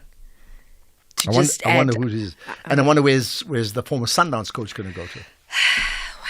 I mean, Chiefs have got a coach. Otherwise, they'd be knocking on his door now. Okay, there we are. Right. Anything else on that issue? No. Let's move on to Orlando Pirates, who are understood to have given defender Bongani Sam the green light to discuss personal terms with Kaizer Chiefs. According to SABC Sport, they have revealed that the two parties have reached an unprecedented agreement that would see that player, or Sam rather, between a go or move to Kaizer Chiefs should he pass a medical and have the finer details ironed out. If all goes well, as expected, Sam would then be part of the Glamour Boys pre-season training camp in Turkey from Friday. In the meantime, Brazil's all-time leading scorer Marta will feature in her 6th Olympics as she has been selected to represent her country at this summer's games in Paris. The 38-year-old announced in April that she plans to retire from international football this year. And Brazil's manager Arthur Elias says that Marta is the greatest athlete of all time time and brings a lot to the table. I will definitely be keeping my eyes on her come the Olympics. Then in tennis, Coco Gauff has become the first woman to breeze into Wimbledon third round after a 6-2 and 6-1 win over Anka Todoni. Gauff just needed 1 hour and 6 minutes to claim victory at a rain-delayed start of play on the outside course by nearly 2 hours, and she could now face Sonny Kartal next, who's ranked 298th in the world. Then in cricket, SA cricket broadcaster, or rather should I say international cricket broadcaster, Kes Naidu believes that Cricket South Africa should build on the performance of the Proteas at the T20 World Cup by putting more focus on grassroots level cricket. Now, the Proteas are expected to land in South Africa this week after finishing as runners-up at the T20 World Cup after losing to India in the final. However, Cass, who was speaking to Ashraf earlier on, says that she believes there's a lot of positives to build on. If we're not interested and sincerely interested in making cricket a sport of national winners from grassroots level, then we're not serious about winning World Cups. Australia don't win because they've got a good national team. They win because they've got a strong winning mentality. They've got great high performance centres. Their school sport is strong. And there's a great opportunity for Cricket South Africa now to rally their key stakeholders, government, corporate, the fans themselves, because again, you'll have fans that are that South Africa couldn't win the World Cup. But for how long did we say, it would have been so nice if South Africa could get across the line in a knockout match? We no longer have those narratives. There's a new story being written. I posted on LinkedIn that I remember falling asleep without eating after South Africa used to be knocked out of World Cups. My son is 10 years old and he's now fallen in love with cricket after watching South Africa get close. And he said, Mama, the next one, I think we're going to win it. And I had to come home and debrief with a very young generation. There's a great opportunity for all of us to actually say, this is our sport. And come 27, when we are hosting the 50-over World Cup, we don't just have 15 players that are in this team. We have a whole talent pool that are watching the future unfold in. Well, there you have it. Someone else pointing out to grassroots level, and she's saying that, listen, if Cricket South Africa puts more focus on grassroots level, perhaps we might just end up winning the World Cup one of these good days. She's stating the obvious, but it's so obvious we don't do it. I've actually been part of Cricket South Africa's grassroots level program, the KFC Mini Cricket. Okay. And I think it's doing great. They literally go around the country and they try to get youngsters into playing cricket, and they teach them the basics of cricket. And as years goes along, they try to identify the talent and try to place them in certain schools so that they can mold them. And here's my quick one line if you got the time. I know about whatever they called it was Baker's Mini Cricket before. I think now it's KFC Mini Cricket. I think it's brilliant, and like soccer doesn't have that example, right? But here's the next thing: the issue of schools cricket, where they have to go to finishing schools, which are predominantly white, private or Model C schools, is the big problem. True. So what needs to happen is at community level in townships around the country, they need to upgrade those schools to become cricket schools. Then you'll see the difference. Absolutely agree. I think they're starting with hubs. But with that said, it's a wrap from my side. I'll have more in the next hour. For SAFM Sport, I am Dumin Kapele. If we have rights, shouldn't we also have opinions? SAFM, leading the conversations that move us. Economic news on SAFM. Facts and figures you can count on. Right, let's talk numbers with Paswani Mpatlele, the Senior Account Manager at Markway Fund Managers. Good chatting as always. Let's get to the local and global numbers, right? Afternoon, Ashraf, and to all your listeners. Ashraf, following the start of the week, that was we've seen economic data coming in today, and it continued to signal that there's a softening period the US is going to be going through as their private employment disappointed, as it was not broad-based in terms of their hiring. Meanwhile, claims of unemployment continues to rise at the back of the increased layoffs, as the high interest rate environment they're experiencing is putting pressure on business demand demand. We've seen this was through evident in the service sector that unexpectedly contracted to 48.5 as demand and output was cooling down. Meanwhile, investors there, when they see this bad news, they are encouraged of the path of interest rates in the second half of the year. They will see cuts, especially after last night's dovish comments coming from the US Fed that indicated to the market that interest rates might be coming down. Bond yields reacted not much, but they were lower, helping the dollar to weaken. Meanwhile, commodities rose, whether you look at the likes of the silver, the gold, and the copper. Meanwhile, in South Africa, our private sector activity in June went into contraction to 49.2 as output and overall new order volumes were declining at the back of uncertainty around the election development. But with these general developments, we are seeing that had tilted to the negative side and opening up the doors to an interest rate cuts in the US. We see US markets continue to manage to open up higher. We see, whether you look at the Nasdaq, the S&P, and the Dow up 0.1. In the Europe, FTSE was up 0.6, DAX up 1%, along with the CAC.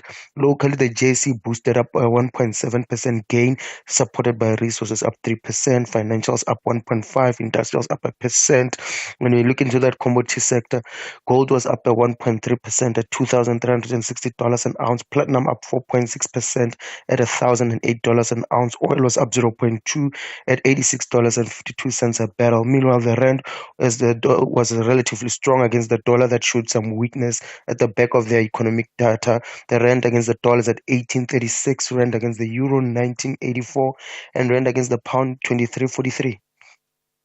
Okay, that's it. We will chat again tomorrow, I'm sure of that. Baswani, thanks for your time, as always, right? From Markway Fund Managers. Okay, we'll get your calls right after this. X at SAFM Radio and at Ashraf Garda. Tell you what, there's lots of comments around some of the issues, something about the water stories, but let's pick out, in fact, let me pick out one or two of the messages. Firstly, around the electricity. Okay, I think there's some technical issue that I'm dealing with. Let's get to some of the calls. Michael in Durban. Hi, Michael.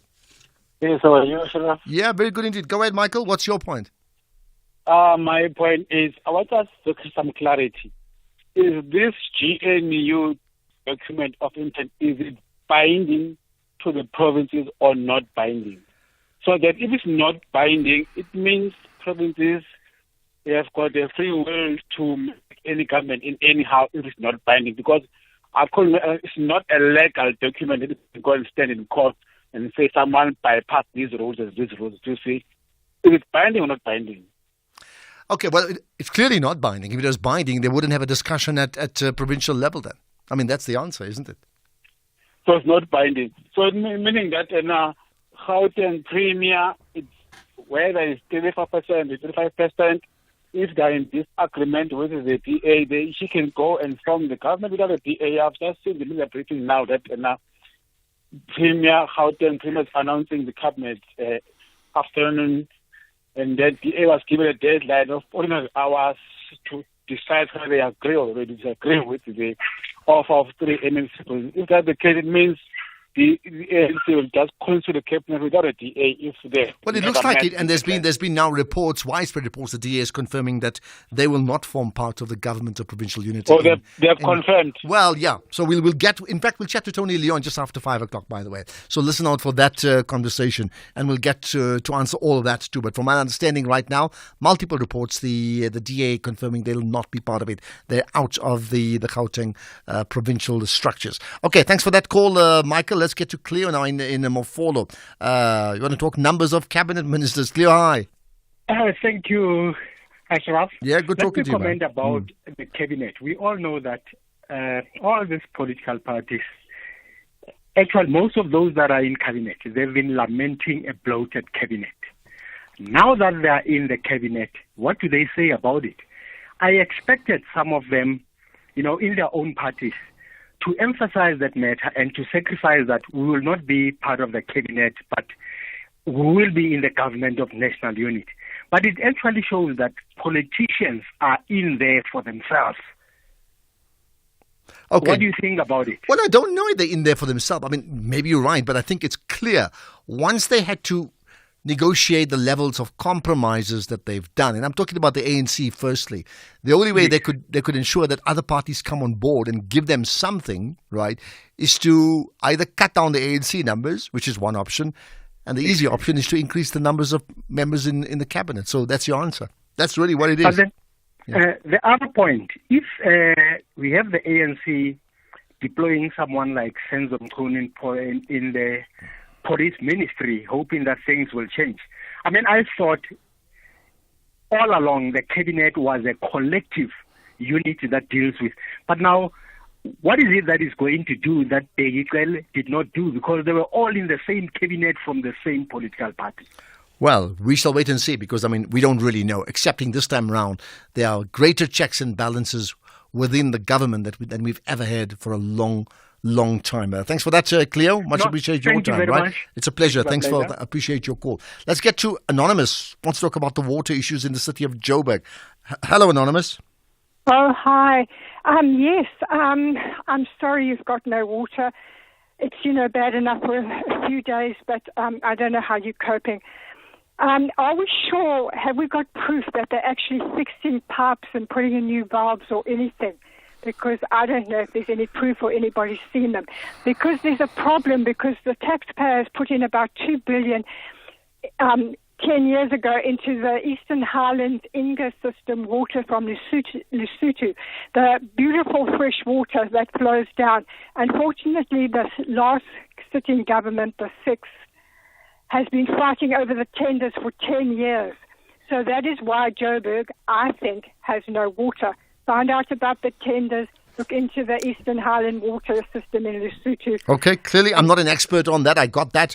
I think those that are saying, hold it, we actually want to have our own oversight besides the city of Joburg and Joburg Water. And you've heard the conversation I had with the representative from Joburg Water. He concedes they've messed up. He's admitted that, that the blame resides with them. So clearly there is, I think Fidel Adams from Water Can, as in CAN, they lead a grouping that's very linked to OUTA, by the way, to say, hold it, we need to go and investigate exactly what the problem is. But the bottom line, in a metropolitan city like Johannesburg, many suburbs, not one day, for 9 or 10 days. It's just crazy in terms of where we are. Thanks for that call. Right, let's get to some more. There's also confirmation that the MK party itself, right, the application effectively to have that whole election annulled because of many of the issues that we've had in taking it to court. Well, they've now withdrawn that bid to nullify the 2024 election. So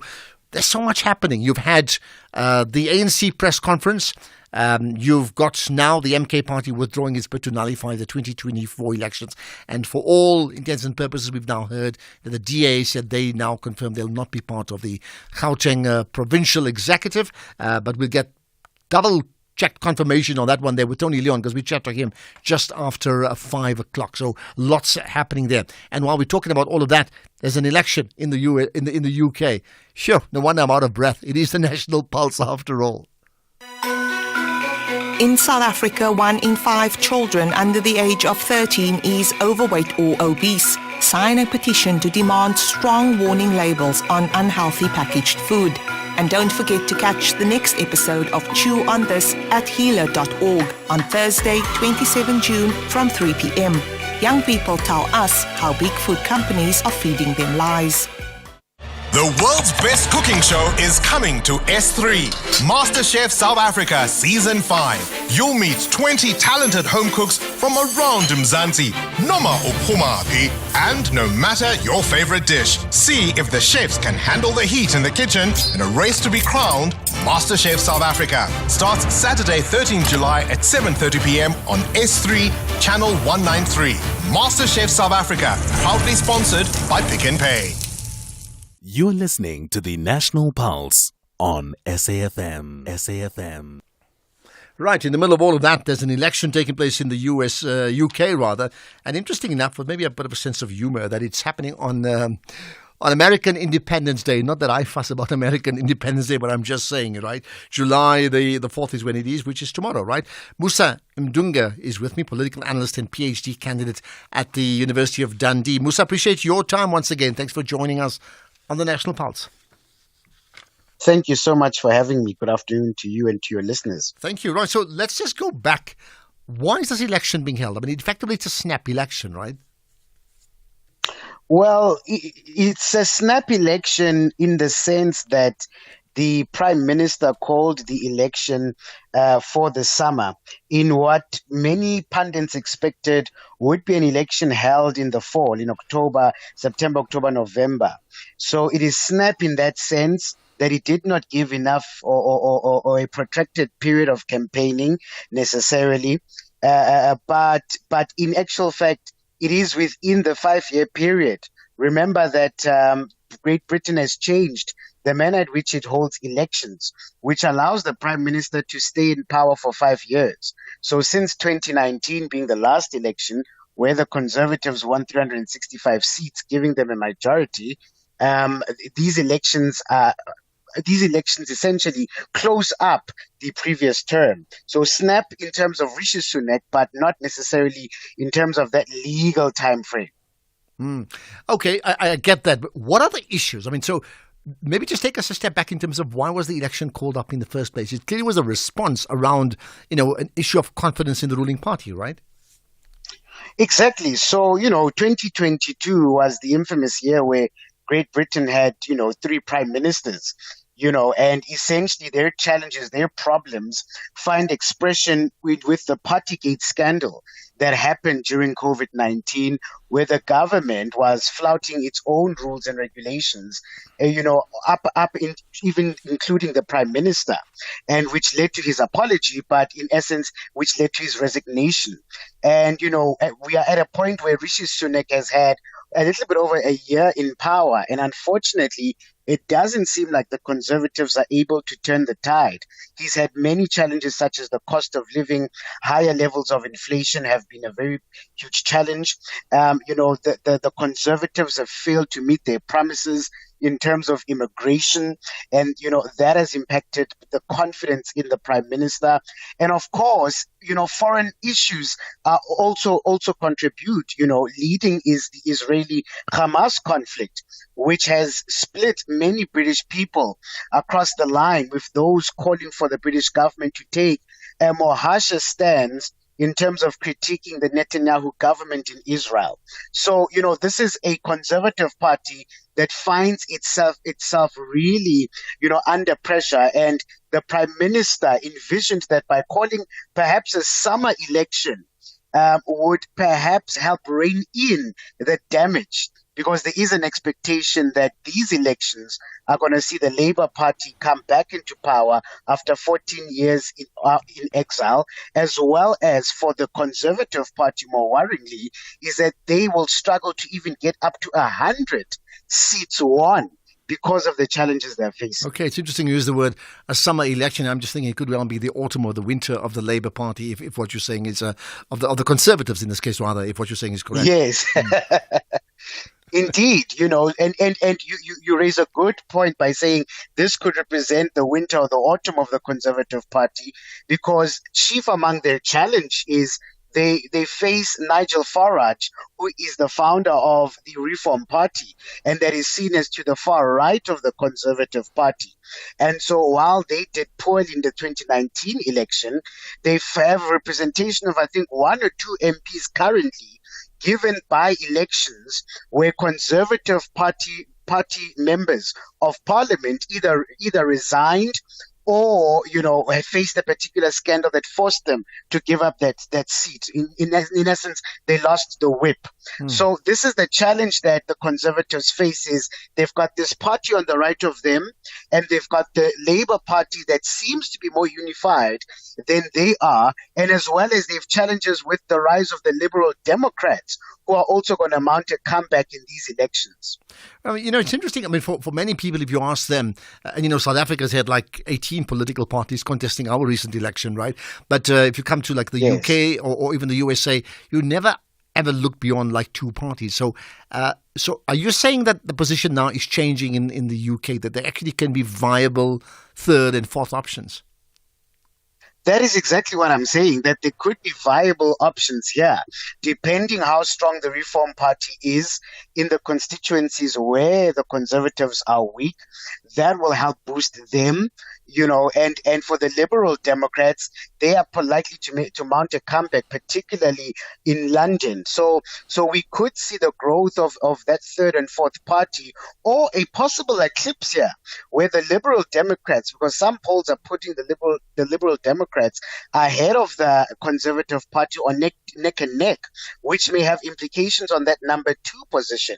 So it's going to be interesting to see how all of this plays out, or could this be really a red wave where we see the Labour Party truly dominate these elections? They've got their own questions to answer and challenges to answer, and it is clear that even when we look at the different countries within that constitute the United Kingdom, when we look at Scotland, you have the Scottish National Party that is facing its own challenges, where when we look at polling, the Labour Party is neck and neck there.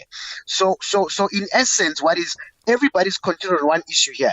These elections are ones where the Conservatives are definitely going to lose.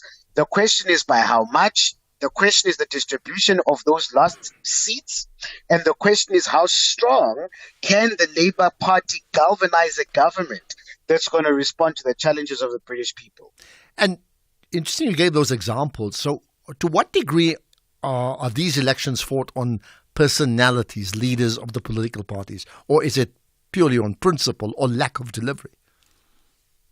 Well, given the system of electioneering that they have here, the electoral system and the configuration of their government, these elections are about electing a member of parliament from one's constituency. So assume, for example, Soweto was a constituency and we had the type of electoral system they have here. Then if I were running there and I got 30 or 40% and got the plurality of support, I would become an MP representing Soweto. So it's both about the personality of the MP running in that constituency, but also the personality of the prime minister, the leader of that party. So it's a mixture, it's a mixed bag in terms of what really drives the machinations of how people are going to vote. Clearly, when we look at personality, Rishi Sunak doesn't really inspire confidence. He seems out in touch with with many of the people. On the other side, Keir Starmer, many have said, looks very much rigid. There's not much of charisma that shapes the man, and it's going to be telling to see how much of the personality is going to drive how people vote. But essentially, I think the driving things here is people's feelings about the political system and its ability to meet the interest. And when we look at that, where you look at things like the recent YouGov poll, it shows that issues around the economy, issues around migration, issues around housing are where the British people are focusing their vote on. And unfortunately for the Conservative Party, they've underperformed miserably on all three of these fronts. Okay. And which is remarkable given where they come from with such a huge of a majority in the 2019 elections. All right, and that's where we leave it. Appreciate your insights, Musa Mdunge, political analyst and PhD candidate at the University of Dundee, which would be in Scotland. Well, you know what? It could be worse for the British. They could have a choice between Donald Trump and the incumbent. So work that out. Joe Biden, Donald Trump, right? Lots happening in our world, I can assure you. Let's get the news now. It's 5 o'clock.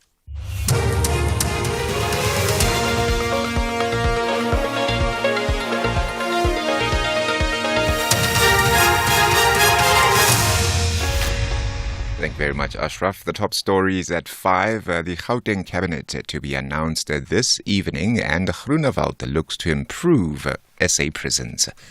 A very good afternoon. The ANC says Gauteng Premier Panyaza Lesufi will announce his provincial cabinet today after the announcement was postponed twice due to a deadlock with the DA.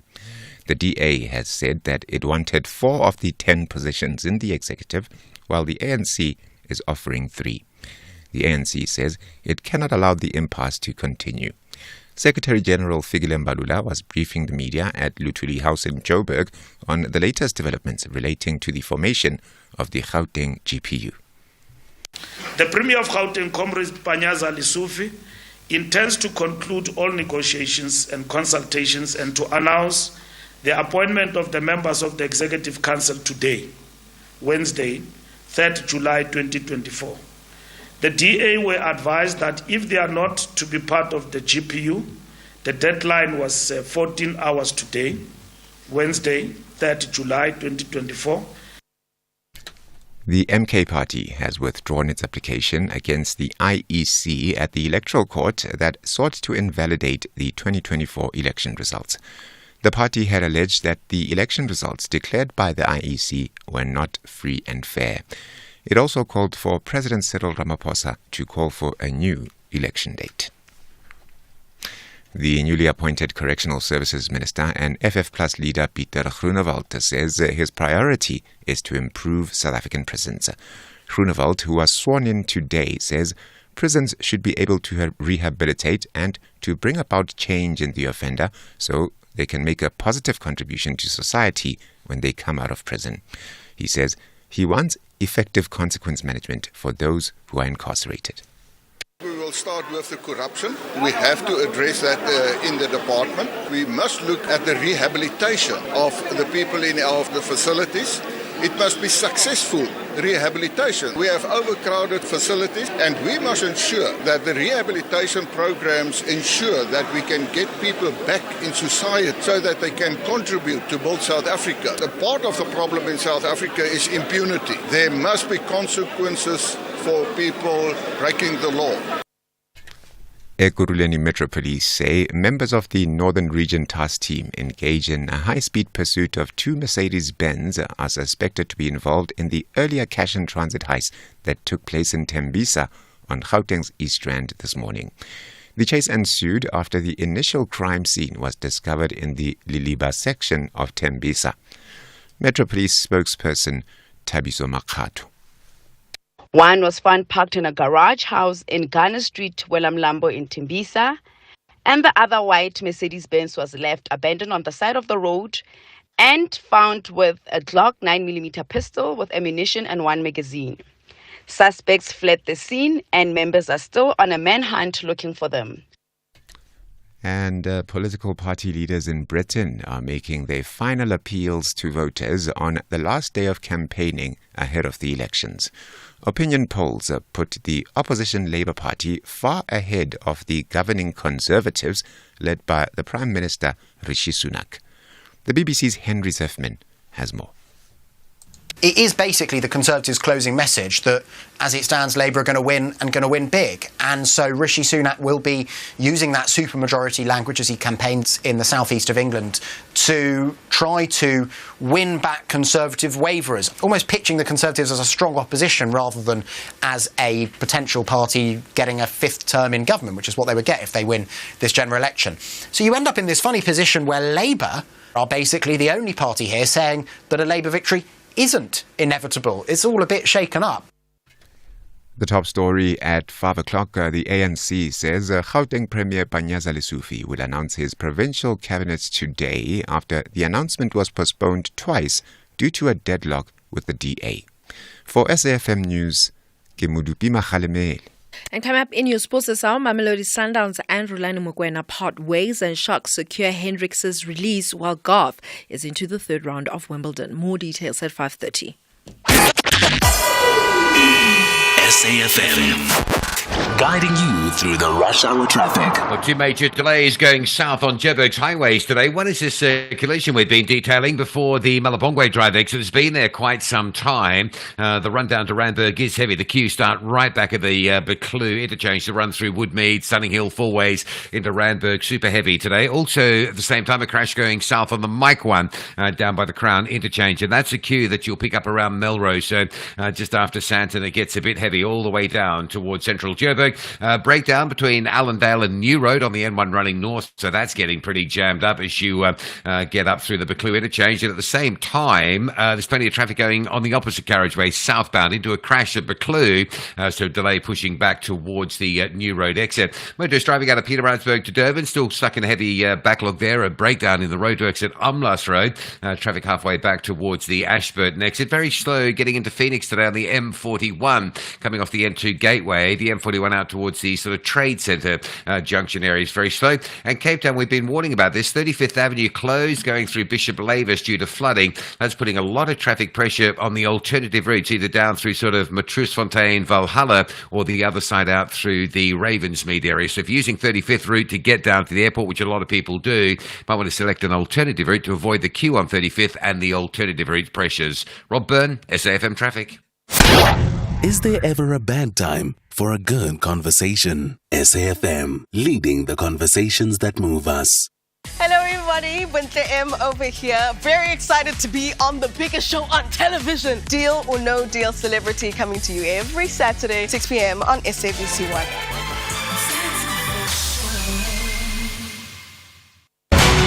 11 Southern African football outfits and a guest nation from the East, Kenya, are summoned to the battlefield for the 23rd edition of the Hollywood Bets COSAFA Cup 2024. 12 nations are on a dramatic search for the ultimate regional glory in Gqeberha, Mzansi's Eastern Cape Province. Experience the COSAFA Cup action from 26 June to 7 July. Live on SABC Sport on DTT Channel 4, SABC 1 and SABC radio stations. Also available on SABC Plus and SABCSport.com. Hashtag We Love It Here. Proudly brought to you by SABC Sport. For the love of the game.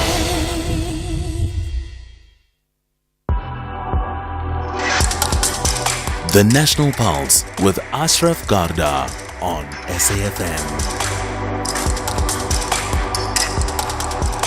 You're listening to the National Pulse, weekdays 3 to 6 p.m. Well, absolutely. What moves the National Pulse? It's got to be South Africa's government of national unity, government of provincial unity. We're talking about Gauteng in particular. We're talking about the MK now withdrawing its application around the issue of taking that entire election and having that annulled. We'll get a reaction on that. There's so many things. We need another hour or two, I think, right? So I'll try and get your calls as well. In fact, let's do this. Tony Leon, we'll chat to him from the DA pretty shortly, okay? But here's one comment from... Good afternoon, man. Look, there is no more time for DA to play. So ANC must move on. They must consult other small parties and form the government of this province and move on. Because it looks like DA is playing really. And this is not the time to play at all. Keshnam Kas in Dambi Village. Thanks. Thanks for that, Keshnam. And here's another one linked to the same issue about Gauteng. This is the one thing that is going to make Gauteng ungovernable. This thing of electricity, this one is going to make Gauteng chaos. It's going to make we are going to have a lot of shutdowns. We are going to struggle because really you cannot buy 200 electricity and you get 50 kilograms. It doesn't make sense. Where is 150? If 150 is gone, it doesn't make sense. Okay, more to come. I will certainly get many more of your calls and WhatsApp voice notes as soon as I can. Let's get to Tony Leon. DA, part of the DA Government of National Unity negotiator, former party leader, I could say former ambassador as well, representing the country. So much has changed in the world and many things still stay the same. Tony, appreciate your time. You're live on the National Pulse. Tony, do I have you there? Okay, just trying to see if I can connect with Tony Leon just in a moment or so. We certainly had him up connected and maybe just lost that connection in a moment. Here's another one. Some comments. Ashraf, only time will tell. Okay, I think we do have Tony Leon on the line. Tony, hi. Hello, Ashraf. How are you? I'm very good indeed. Good talking to you, right? Tony, let's get to first things first. Can I confirm that the DA is now out of Gauteng? Well, I don't know. I wasn't part of those negotiations. I do understand that a meeting was held yesterday between the DA and the ANC, and Mr. Lessufi is going to announce his provincial executive this evening. And as far as I've been advised, the party, my party, is not going to be in that government, simply because an offer was made, such as it was, which would make participation basically impossible, as I understand it. All right. Now, we also know, and I just have to start with this because it's such an important issue. You do know that the ANC held a press conference today, and they spoke about the fact there's an impasse, and they certainly don't want to have a situation of complete breakdown, and they've reached out to the DA today, and they've left that door open. But I take it, because there's been widespread confirmations from other places, not from the DA officially, that in fact the DA accept the fact that now that they will not be part of the province of Gauteng's executive. Can you tell us anything more? Well, what I understand, again, I wasn't at those meetings yesterday, but others from my party were. The ANC basically said to the DA, well, we're going to allocate you 3 portfolios out of 10, even though the difference of seats between the ANC and the DA is 6, or the percentage is about 7% only.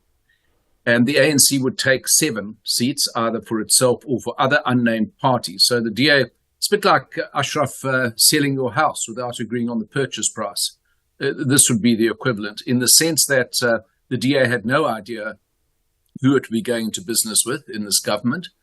It was also not told which portfolios would be allocated to it. Now, the negotiations I was much more closely involved in were those at a national level, which resulted in the government of national unity, which was sworn in today in Cape Town, as you would have seen.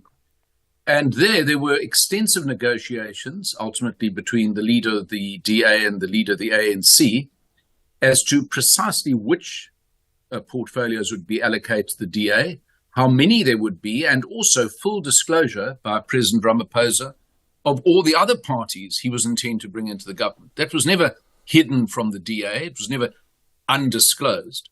So I have to come to the conclusion, this is me speaking, I don't have a mandate from the DA to say this, but I'm going to say it, that Premier Lessufi constructed things, or destructed things, to the extent that he was determined to make the conditions for entry impossible for the DA to accept. So he wants to go ahead with an executive without, by far, the second largest party. Okay, what would be his motive for that? Well, you'd have to ask him. I'm not. I can't divine what his thinking. I hear you, but you're also saying you're very clear that that's what he wanted. So if you're very clear about that, then you would have an understanding of an insight into his mind. In dealing with, yes, I'm a detribalized attorney. You know, under employment law, this would be called constructive dismissal. Well, this was a constructive attempt of non-participation. This part, I think. Gauteng has been a site of massive corruption. We know that. Just the ongoing Tembisa hospital saga is one instance, both the horrifying assassination of whistleblower there and more recently the dodgy appointment of a CEO. And that's just the tip of a vast iceberg. And I suspect, this is my suspicion, is that Mr. Lessufi and his colleagues did not want a good governance party, which was not going to countenance corruption or misgovernance in the government. That must be the reason. Or the other reason's not to do with governance, but do with politics. It must be that Mr. Lessufi is leading the charge within the ANC, which, as we know, is a highly factionalized party, to make common cause with the EFF and the MK, because that's precisely what Mr. Lessufi's branch of the party has done in Johannesburg, in Ekurhuleni, and I imagine, directly or indirectly, that's what they're going to do in Gauteng. The problem with all these machinations, and that's what they are, is that what does it do for the citizens of Joburg and other cities, we'll come to that in a moment. And I had a caller just now, and he's saying exactly what I would have asked you now anyway, so I'll do it, which is, why, as part of the government of national unity negotiations that you were a part of, why did that not filter down to provinces? It seems like the most obvious thing to me.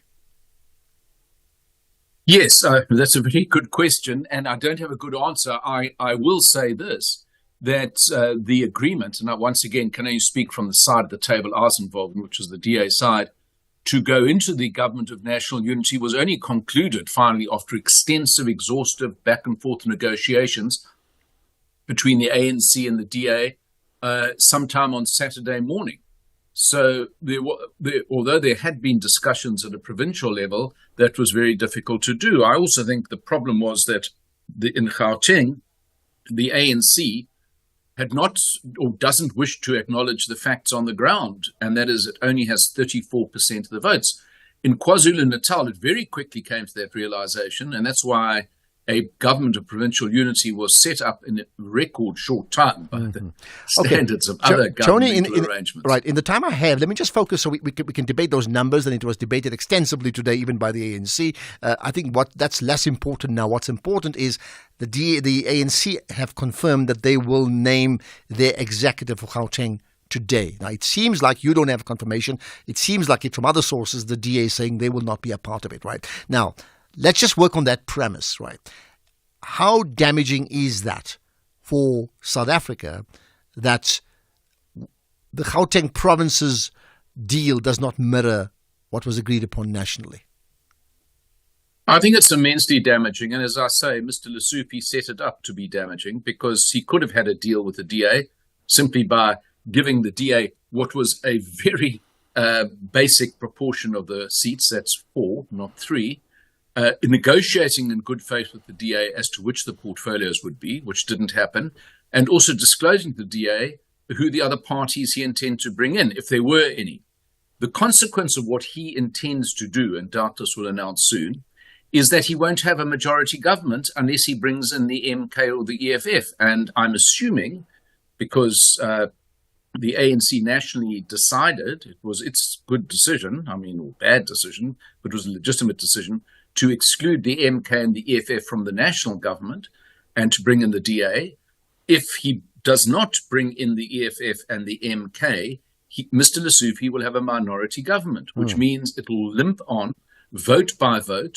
It will be unsure and insecure in ever passing its budget. And I think that's very bad news, given what we've seen has already happened in Gauteng, in the municipalities or the metros, where there's no overall majority, which is now the situation in the province. Well, the one get-out-of-jail card free for a minority government, as opposed to the ANC doing a deal with the MK party as well as EFF, is there's a chance that in a few days' time, the DA and the ANC will realize that they have to work with each other, and then we actually have a change once again.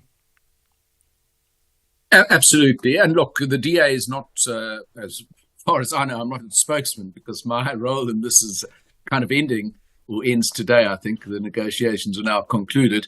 The DA is not petulant. It's not saying, well, take it or leave it. We're saying we made an offer. We're open to a reasonable, fair and decent offer, and we will go in on that basis. We're not going in on any terms, on any basis, and subject to conditions that we aren't even being disclosed before you go in, which is, Ashraf, I don't want to repeat myself, but let me do it.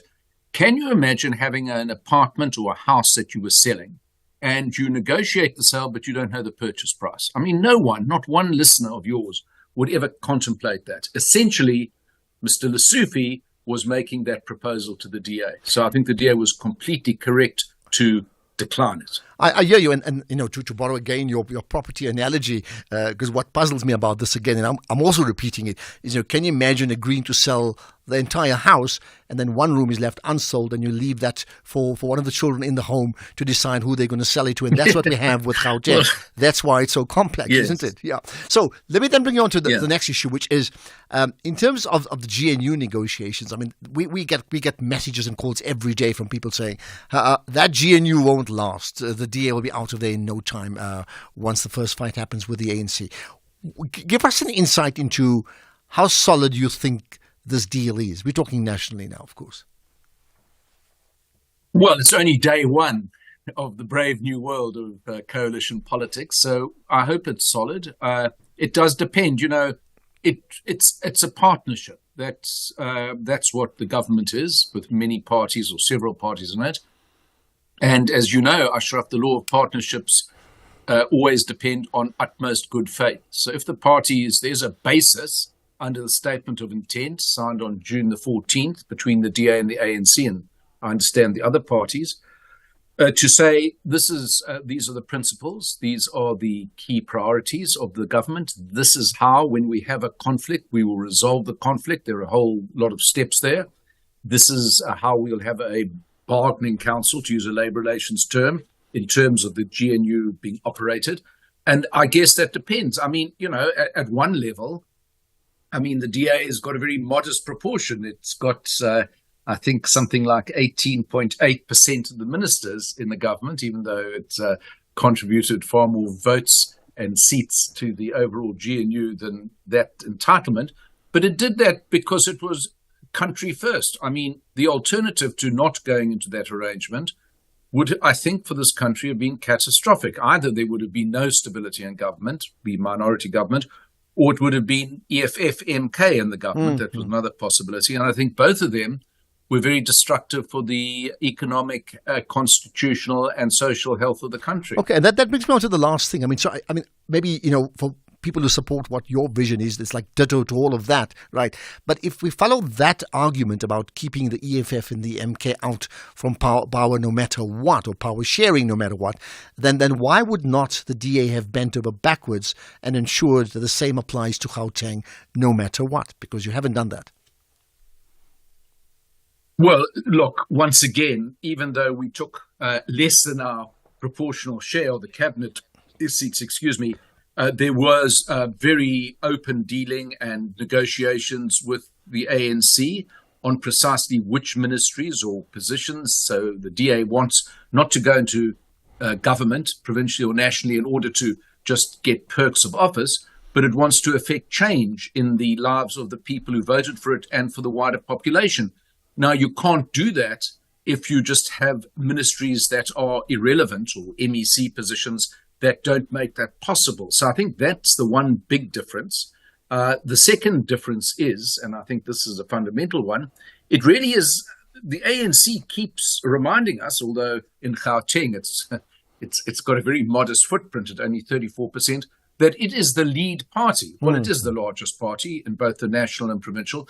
And therefore, as the lead party, which wants to lead the negotiations, that party needs to put its cards on the table. And the DA said from the get-go, and said it to the ANC nationally and said it provincially, precisely because we signed a statement of intent on the 14th of June with you, which said that the parties to the agreement are completely committed to the Constitution and to the Bill of Rights in its entirety. Now, you just think of that. That includes the property clause and many other clauses related to the rule of law.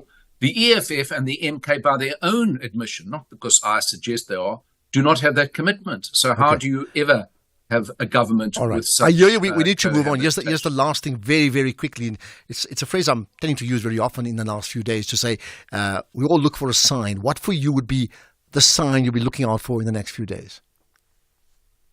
You mean nationally or provincially? Well, nationally, yeah. Well, I would hope that we can make this cohabitation work, because I think there's an enormous following wind of positivity in the country. You see it everywhere.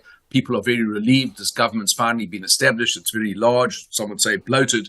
It's got to now deliver the goods. And I think some early wins on the scoreboard, as we say, or some runs on the board, as we say in cricket, would be great. And I think they can be achieved. And then I think they need to get down to the hard business of sorting out the differences that do exist between a wide variety of parties which constitute that government. And if they do it in a constructive way, in a proactive way, in a conflict resolution way, I think South Africa will be in a new and better place. Well, there you are. To borrow your cricketing analogy, we need good batters at the top of the order, middle order, and certainly those that face the death end of the bowlers in limited over cricket. I think you get my point. Tony Leon, appreciate your time. Much appreciate this conversation. Right. Thanks a lot. Thank you. Let's move on. We get another thought on the developments nationally as well as provincially with Sandile Swana right after this. The National Pulse, weekdays, 3 to 6 p.m. Yeah, you get days where you're literally trying to do 30 things in 1 hour, and it's just impossible. For everything we do, we have to leave so many things out because the rate of change on the news front is just incredible, right? Okay, let's talk about, let's get another perspective on certainly the ANC press conference and maybe things that have developed since then with Sandile Swana, who's a political analyst on the line there. Sandile, good chatting to you as always. Thanks for your time. Thank you so much, Ashraf. Thank you. Right, so it's been a hectic day. I'll leave it to you with an open-ended question. Is where do you want to go? What for you has come out of today? Personally, I was very pleased with the last, for me it is the last press conference which was run by Mbandula and Panyaza Lesufi, where they explained some of the documents that were used to start the Gauteng negotiations. And I was actually stunned because I had not been aware of this, that already at the start of this GNU, after voting for Panyaza Lesufi into power, the DA handed over a letter that stated what it is that they wanted in terms of positions. And the ANC acceded to that. And then the DA came back and said they are withdrawing that letter. They had wanted 3 out of 10 positions, which is more in keeping with their percentage of votes in support. And then they said they wanted 5. And they wanted, and then the ANC said, let's start from 0. So that, to me, has been a key to how this whole bioscope or fiasco actually started. And I'm hoping that the DA will somehow, what do they say, face in order somehow. All right. Now, as it stands, I mean, at the press conference today, there was certainly confirmation that the ANC and the DA had not reached an agreement. I understand that the cabinet announcement for the Gauteng province will be at 8 p.m. tonight. Tony Leon doesn't seem to know much, but there's been regarding this issue, because I just spoke to him, but certainly others within the DA, and it's not an official DA document, the story is that the DA have effectively know they're out of Gauteng province. So we'll know soon enough. What do you make of it, if that is the case? Yeah, we'll know soon enough, but the situation, I think that the issue of these negotiations, that today we will have a government. Let's start there. 2, in terms of the negotiations, again, it was a confirmation of a point I had publicly made, but in actual fact, the ANC has got an array of options that it can pursue, and those options were disclosed today in the press conference. So the DA, I do not know their strategies, how they thought about this, because to come along and think that they can negotiate in such a way that the ANC doesn't have options was far-fetched. And in fact, if they do pull out of the GNU, then the objections of the EFF and the MK, specifically the EFF to a large degree, are then removed because they were objecting to the presence of the DA. And then the DA is exactly what it set out to stop. So I think the DA overplayed its hand.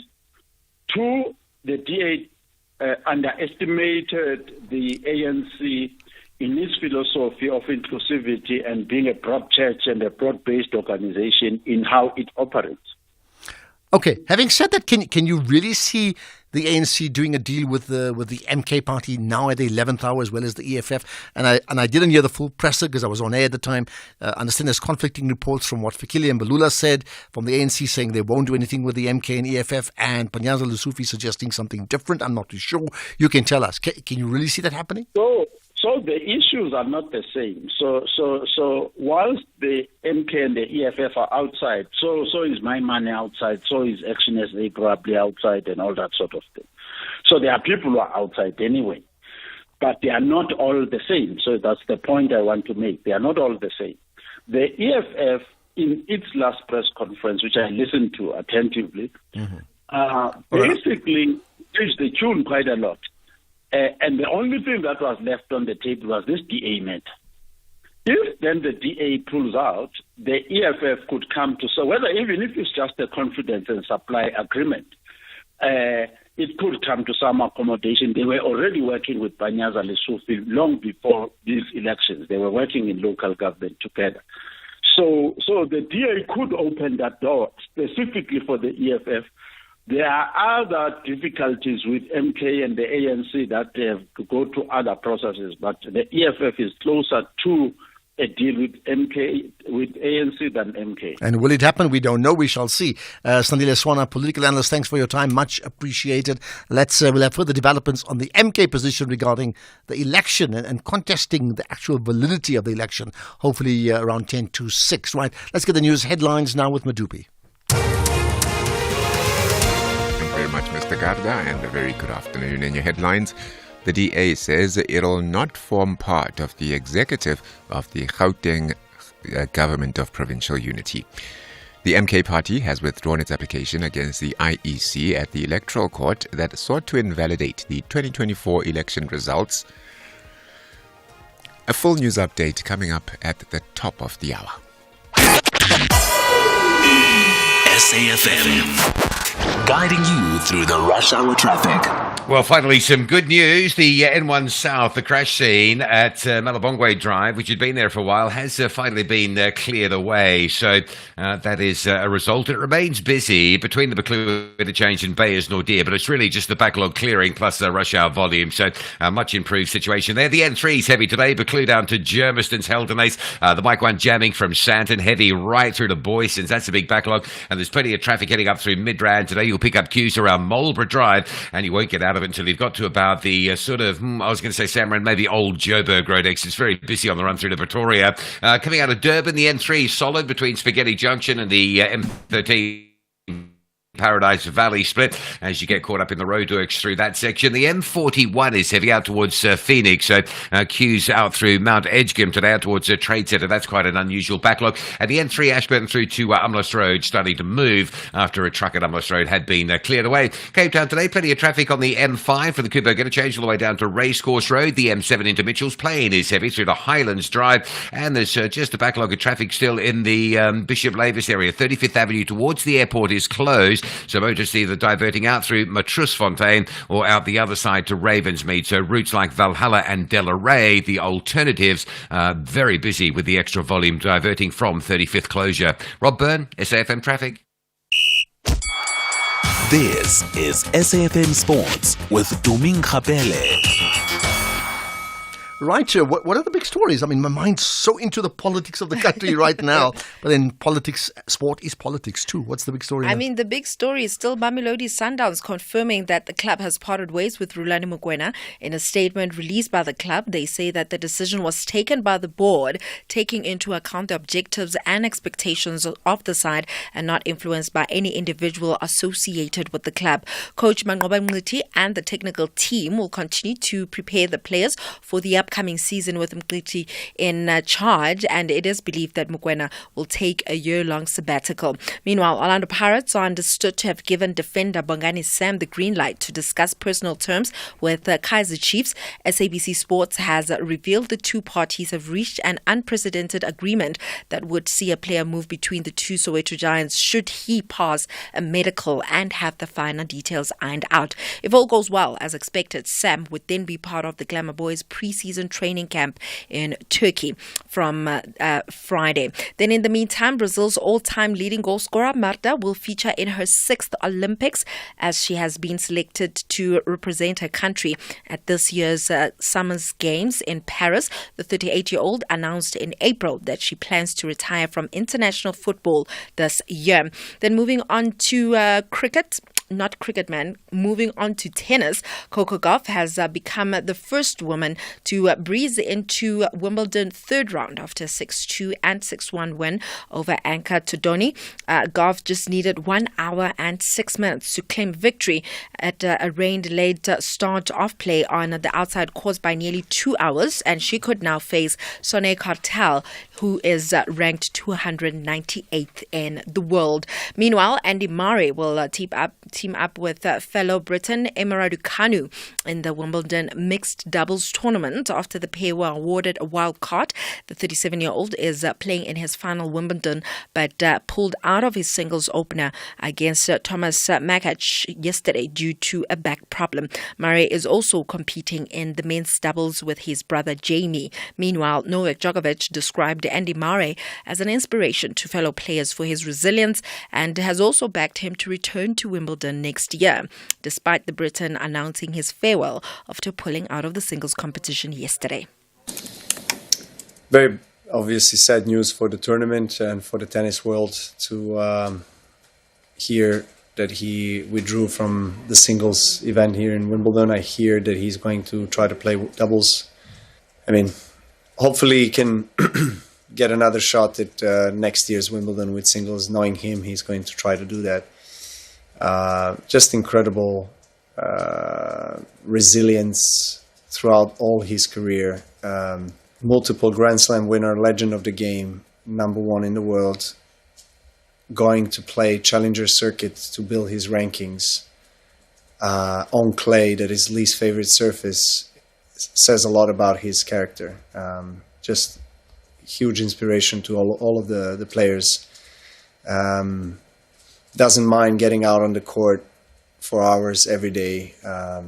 Incredible professional. Just his approach is something to study, no doubt. Well, then in rugby, the Sharks and Lions have reached an agreement to allow Jordan Hendricks' transfer to Durban with immediate effect. The news was officially confirmed by the Lions this morning after the two franchises were locked in talks over when Hendricks will be allowed to start playing for the Sharks. Hendricks' highly anticipated signing was announced by the Sharks earlier this year, but it was anticipated that contractual issues may delay the fly half from moving until the end of the year. Meanwhile, international cricket broadcaster Cas Naidoo believes that cricket South Africa should build on the performance of the Proteas at the World Cup by putting more focus on grassroots level cricket. The Proteas are expected to land in South Africa this week after finishing up as runners-up at the T20 World Cup, losing to India. However, Cass believes that there's a lot of positives to build on. If we're not interested and sincerely interested in making cricket a sport of national winners from grassroots level, then we're not serious about winning World Cups. Australia don't win because they've got a good national team. They win because they've got a strong winning mentality. They've got great high-performance centres. Their school sport is strong. And there's a great opportunity for Cricket South Africa now to rally their key stakeholders, government, corporate, the fans themselves, because, again, you'll have fans that are annoyed that South Africa couldn't win the World Cup. Mm-hmm. But for how long did we say, it would have been so nice if South Africa could get across the line in a knockout match? We no longer have those narratives. There's a new story being written. I posted on LinkedIn that I remember falling asleep without eating after South Africa used to be knocked out of World Cups. My son is 10 years old and he's now fallen in love with cricket after watching South Africa get close. And he said, Mama, the next one, I think we're going to win it. And I had to come home and debrief with a very young generation. There's a great opportunity for all of us to actually say, this is our sport. And come 27, when we are hosting the 50-over World Cup, we don't just have 15 players that are in this team. We have a whole talent pool that are watching the future unfold in. Finally, in boxing, the WBC has endorsed Manny Pacquiao fighting for a welterweight world title, even though the boxing legend is now 45 years old and hasn't boxed since 2021, beating Yordenis Ugas. Now, Pacquiao even announced his own retirement after that bout. However, WBC has now opened the door for Pacquiao to return to World Championship action. With that said, it is a wrap from my side. I am Dumin Kapele. What did you say about Pacquiao? When I says he fought? In 2021. And now he says he wants to come back and fight again. And he's 45 years old. He's probably spent too much time reading the autobiography of George Foreman, I think.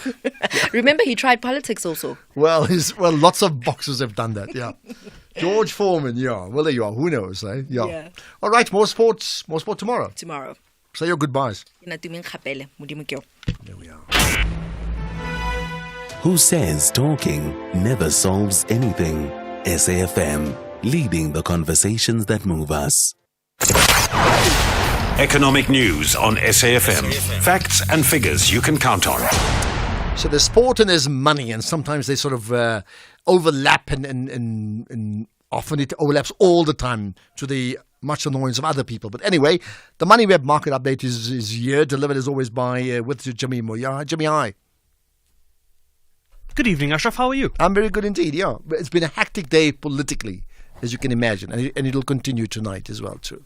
It's been a much better day from the market side. So financially, we're taking the wins that we are seeing today. The market's having a really good day. Resources pulling one out the bag, going up by 3%. But we'll get into that a little later on with Henko Creer. But on our show, what we have coming up is we've got a couple of conversations around some developments. There have been developments around the ETF or EFT payment space. We're looking at EFTs within the common monetary area, that is of course South Africa, Swaziland, Lesotho, and those sorts of countries. It looks as though there's been a change made to how payments are now going to be processed there. I imagine it has something to do with the grey listing and those conversations, but we're going to speak to the Payments Association of South Africa to find out more around that. Then we've got a conversation with EduVos and the NetEd group around what tertiary students can expect and what tertiary students, what tertiary offerings they have in the private sector at the moment. We've got our executive lounge feature that we have every Wednesday where we speak to an executive about their life beyond work. And then we've got our usual secondary feature on a Wednesday, which is our consumer awareness feature, or our Warning Wednesdays feature, so to speak. So we're speaking to the FSCA around a couple of things there. They've approved a bunch of new crypto licenses or crypto asset service provider licenses. They've also issued a couple of warnings around things like non-compliant funeral parlors and looking at the other side of compliance and making sure that entities remain compliant. And then we're going to also look at the developments from the FSCA's perspective around this concept called money muling. It seems to be something that we need to be all aware of. So our consumer awareness feature that we do there will hopefully shed some light on what to avoid and what to be on the lookout for. But as I said, markets have had a rather good day. Resources leading the charge there. And Henko Creer joins me now to do a quick summary of what's been moving those markets. Good evening, Henko. Thanks as always for keeping an eye on the markets. It looks as though the opposite of yesterday. Today we had a good day. The rand gaining some ground. Our local markets gaining some ground. It looks like we have a lot to celebrate today. I agree with you, Jimmy. Good evening to you and to Ashraf and to me, and good evening to all of our listeners. Yes, I must say, today it's been coming a long time. I haven't seen such a great day, such a green day and such a positive day in a really long time as we did today on local markets. The JSE finished 1.8% stronger. During the afternoon at some stage it was trading 2% up, but then settling at 1.8% stronger and again breaking through that 80,000 point mark and closing at 80,889 points. The industrial index finished 0.8% stronger. The financial index gained 1.5%, and then, like you mentioned, the resources index really going for gold, literally and figuratively 3.5% stronger at the end of the day. BHP gave a stellar performance today. It finished 3.2% stronger, followed by Glencore, which gained 2.6%. Anglo as well as Standard Bank, they both finished today 1.9% up. Naspers and FirstRand each gained 1.2%. Sticking with companies that gave strong performances today, we see Sibanye-Stillwater, which jumped by 11%. Amplats finished 9% stronger. ARM and Implats both gained 8%, and Kumba, Northam, as well as Supergroup, they each finished today 7.2% stronger, and Sasol and DRD Gold, they each finished 5.5% up. On the negative side, the companies that were down during the day went down by a lot. Like Richmond finished today 0.8% weaker. Also Bidvest and Reinet, they both lost 0.5% today. And Fortress, Bidcorp and Bytes, they each finished today 0.3% weaker, but really not by a lot.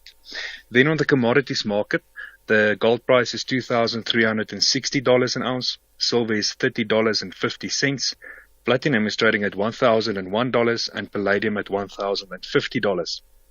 The oil price is sitting at $86.20 a barrel. And talking about the oil price, the fuel price going down at midnight tonight. And then if we have a look at the exchange rate, now 18 Rand 34 to the US dollar, 23 Rand 40 to the pound, R19.79 to the euro, and R12.30 to the Australian dollar. Bitcoin is coming down slowly but surely, now sitting at $59,000, but that's still 1,130,000 rand. And then if I can finish off with the stocks overseas, the Dow Jones at this stage in the US losing about 0.5%, but the S&P 500 and the Nasdaq trading 0.5% stronger. And European stocks, they finished in the green a short while ago. The FTSE 100 closing 0.6% up, and the DAX and the CAC 40 each gaining 1.1% today. Jimmy, that's how the markets performed. Thank you very much for that market update, Henku. Certainly lots to discuss, lots to unpack when we come back a little later on. I imagine that something in the US has to do with the ADP numbers that might have come out today ahead of what we anticipate will be the non-farms jobs numbers on Friday. Yes, I've just pulled that up. Initial jobless claims not looking good for the US. We'll dig into these and other stories at 6 o'clock. But for now, Ashraf, back to you and the team. The National Pulse with Ashraf Garda. Weekdays, 3 to 6 p.m. Right, so we have confirmation now. I mean, certainly from an SABC News point of view as well, that the DA will not be part of the Gauteng Provincial Executive. Whether that means they will have a minority government or a different form of coalition, we'll find out tonight, right? Let's get some further thoughts on comments we've had from listeners about many things. Let me just see if I can sort this out here. Sometimes we have gremlins. No, I think we'll sort that out in a second or two. Let's get to some of the callers if I can. I want to check, in fact, if I have Eunice on the line. If I do, we'll take him. Eunice wants to comment on electricity. We have, I think it's Jack, it is, in Musina. Hi, Jack. Jack, do I have you there? Okay, we'll connect with Jack in a sec. I think I should be okay now with the voice notes that we lost earlier. Going to add more illegal connections because there is no way you're gonna buy electricity for 500 rand and then add another 200 rand for what? Nieman. I'd like to appoint you mayor of the city of Joburg. I mean, if you're up for it, the truck driver, then it's yours, right? Here's I think we've done. Here's another one that we had earlier on. Good afternoon, Ashraf Garda and your hardworking team of producers behind you. My name is Mpepumpereni from Limpopo, Mkumbani village. Ashraf, what is the use and importance of sharing these new cabinet ministers and deputy ministers? I'm asking this because they end up lying, they end up stealing for the public. Even if they are found stealing and arrested, they are not charged for stealing or lying to the public under oath. I think this is a waste of time to watch these process proceedings. Why? Because there is no consequences for stealing or lying under oath. Ashraf, help me understand the importance of this. To me, this is useless and nonsensical. Thank you so much. Right. I am Mpepumpireni, Limpopo Mkumbani village. Oh, thank you. Thank you for that. Thank you for the call. Well, there you are. I mean, I don't have time to respond, accepting that I hear what you're saying. Let's just say that. I hear what you're saying, okay? And many may agree with you, but there must be some swearing in. Can you imagine no swearing in at all? JCK in Musina, hi. Good evening. Yeah, good evening. Go ahead. What's your point? Yeah, this thing, borderless Africa, that thing I don't think it's right, Ashraf. No, I'm staying in Musina next to Zimbabwe site here. The cars are being smuggled into Zimbabwe every day. They hijacked cars and stock theft. So just imagine if we don't have borders, what would happen? People must think twice about that. Let me rest my case for that. But I mean, who said it needs to be borderless? I mean, where did you hear that? I mean, the call of EFF and some people that we must have borderless Africa. That won't work, I'm telling you. It won't work. Okay, no borderless Africa. Well, I hear you. Thank you. Well, I mean, I will say this much. In terms of my opinion, I think the diversity of people from around the world in a country adds so much value to a country. Whether they come from Africa, from Europe, from Asia, when they're part of a country, they just contribute in ways that we don't quite understand, but they really add tremendous value. Let's take the USA as a good example of that, right? I'm not discussing the politics, but the USA as a country, right? But having said that, I can't think of any country in the world that will openly propagate to say we'll have no borders. anybody can come and go as they please. You can have a bloc like the European Union, but you still have to get into Europe in the first place. Nobody does that. So I completely concur with you about that part. Okay, you may have heard, we spoke about it earlier on, the MK party withdrawing its application against the Electoral Commission to have the results of that May 29 election nullified. We'll get a thought on that right after this. The Arctic and Antarctic are the greatest and least known wildernesses of all. Magical worlds inhabited by the most bizarre and hardy creatures on Earth. David Attenborough travels to the end of the Earth, taking viewers on an extraordinary journey across all 4 seasons in the polar regions of our planet, north and south. Prey and hunter are caught up in the battle of survival. Meet terrifying sea spiders and woodlice the size of dinner plates, polar bears, seabirds, penguins and orcas, and learn how global warming is threatening this fragile ecosystem. Channel your inner explorer with Frozen Planet, Sundays at 6:30 p.m. only on S3. Open up. Emails, kind regards, school pickups, traffic, goals, life. Hey, kuningi. We know, but it doesn't have to be. With UNISA, you get to define your tomorrow. Why not shape your future with flexible and accessible learnings that accommodate your lifestyle? Applications for a limited number of masters and doctoral qualifications for the 2024 academic year are still open for admission. Visit unisa.ac.za for more information. UNISA, define tomorrow. SBV and Wiesbaden can't wait to spend 90 minutes with Eric Tinkler and his boys. The citizens want to emphasize that they have a superior tactical ability, but the visitors traveled miles from Germany in search of victory. Euro clashes with Africa. Do not miss out on the international encounter between SBV and Wiesbaden and Cape Town City FC on Thursday, 4 July at 7:30 p.m. live on SABC Sport on DTT Channel 4 and SABC radio stations. Hashtag We Love It Here. Brought to you by SABC Sport. For the love of the game. The National Pulse, weekdays, 3 to 6 p.m. Right, so the MK party challenging the May 29 general election. In fact, talking about 9 million votes, whatever, went missing, stolen, something like that. And they took their case up right to the electoral court, challenging those results. Well, we understand now that they've withdrawn that application against the Electoral Commission. So let's find out more about what that really means with Nkululeko Tselane, who's a legal analyst from the Institute for Election Management. Nkululeko, good chatting to you on the National Pulse. Hi. Hi, Ashraf. Thank you for having me. Thank you. So, are you surprised? No, I'm not surprised at all. It was the clever move. The initial application was very poorly done. The first thing that was very startling for any attorney that's ever done any litigation is that whoever drafted it quite simply didn't read the rules of the Electoral Court.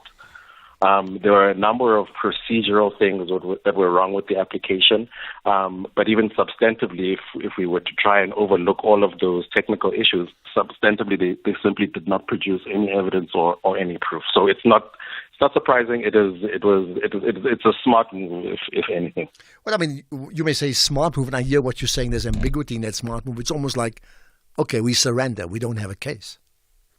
Correct. There was no case, and what was most likely going to happen is that they were going to go to the Electoral Court and lose badly. And the Electoral Court has developed a practice of not awarding costs. You know, normally when you lose a court case, you have to pay the other side's costs. Mm-hmm. So the application was so poorly done, I wouldn't have been surprised if the Electoral Court ordered costs.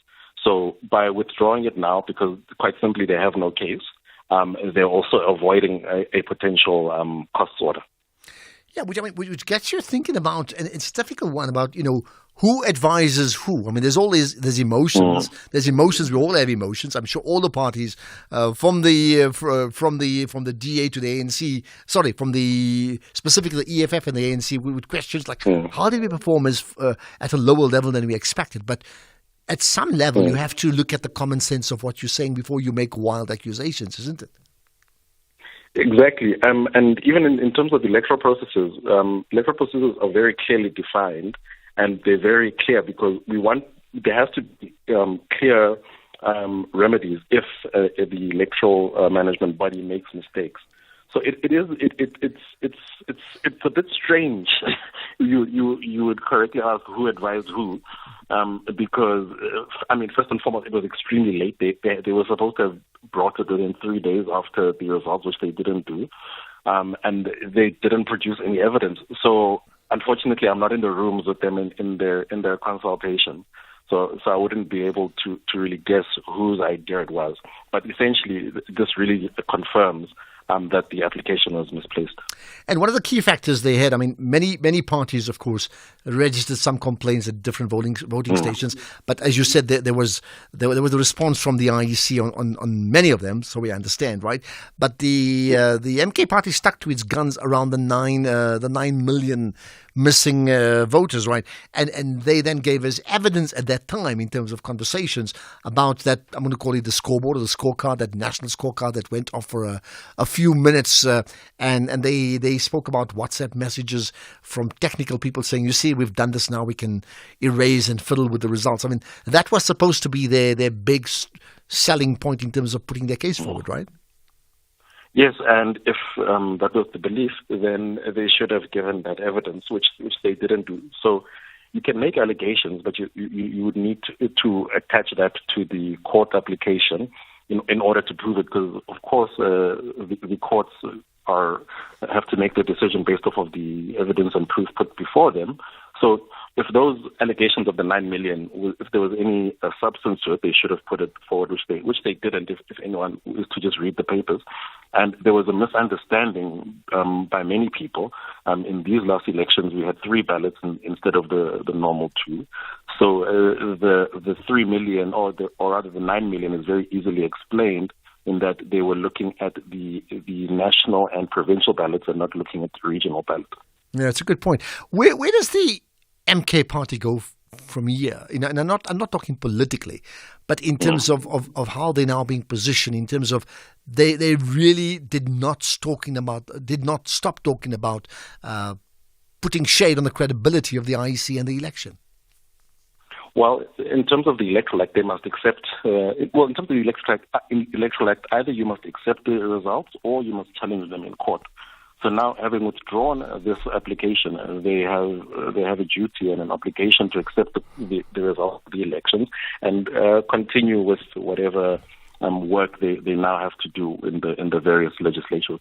Yeah, and lastly, just your thoughts overall about the running of South Africa's election 2024? Look, the elections were very difficult elections. I think we can all attest to it that there were a number of discrepancies that made a number of voters unhappy and uneasy. So those are issues that the IEC is going to have to deal with very urgently, especially ahead of the 2026 elections. The IEC has to really regain public confidence, because what's important with elections is that not only must they be free and fair, but they must also be perceived to be free and fair. So public perception is very important in that regard. So that would have to be the next step, because as we are aware, there were many issues in these elections that we didn't normally have in previous elections. Absolutely. Let's leave it at that. I appreciate your time. Nkululeko Tselani from the Institute for Election Management. Thank you for that. So now we know.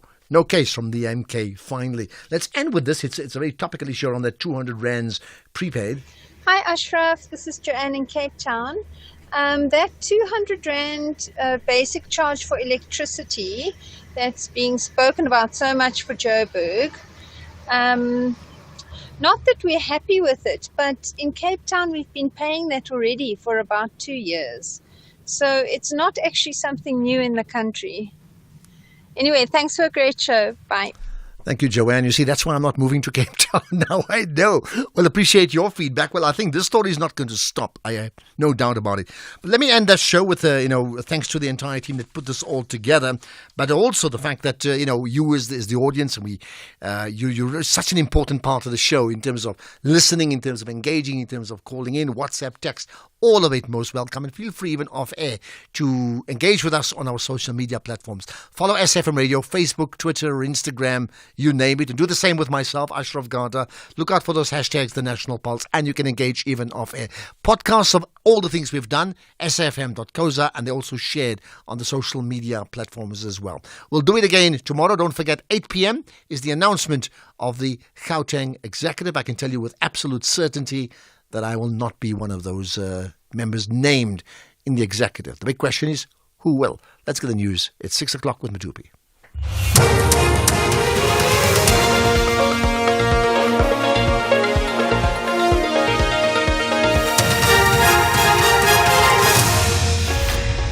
Thank you very much, Mr. Garda. Safe travels. The top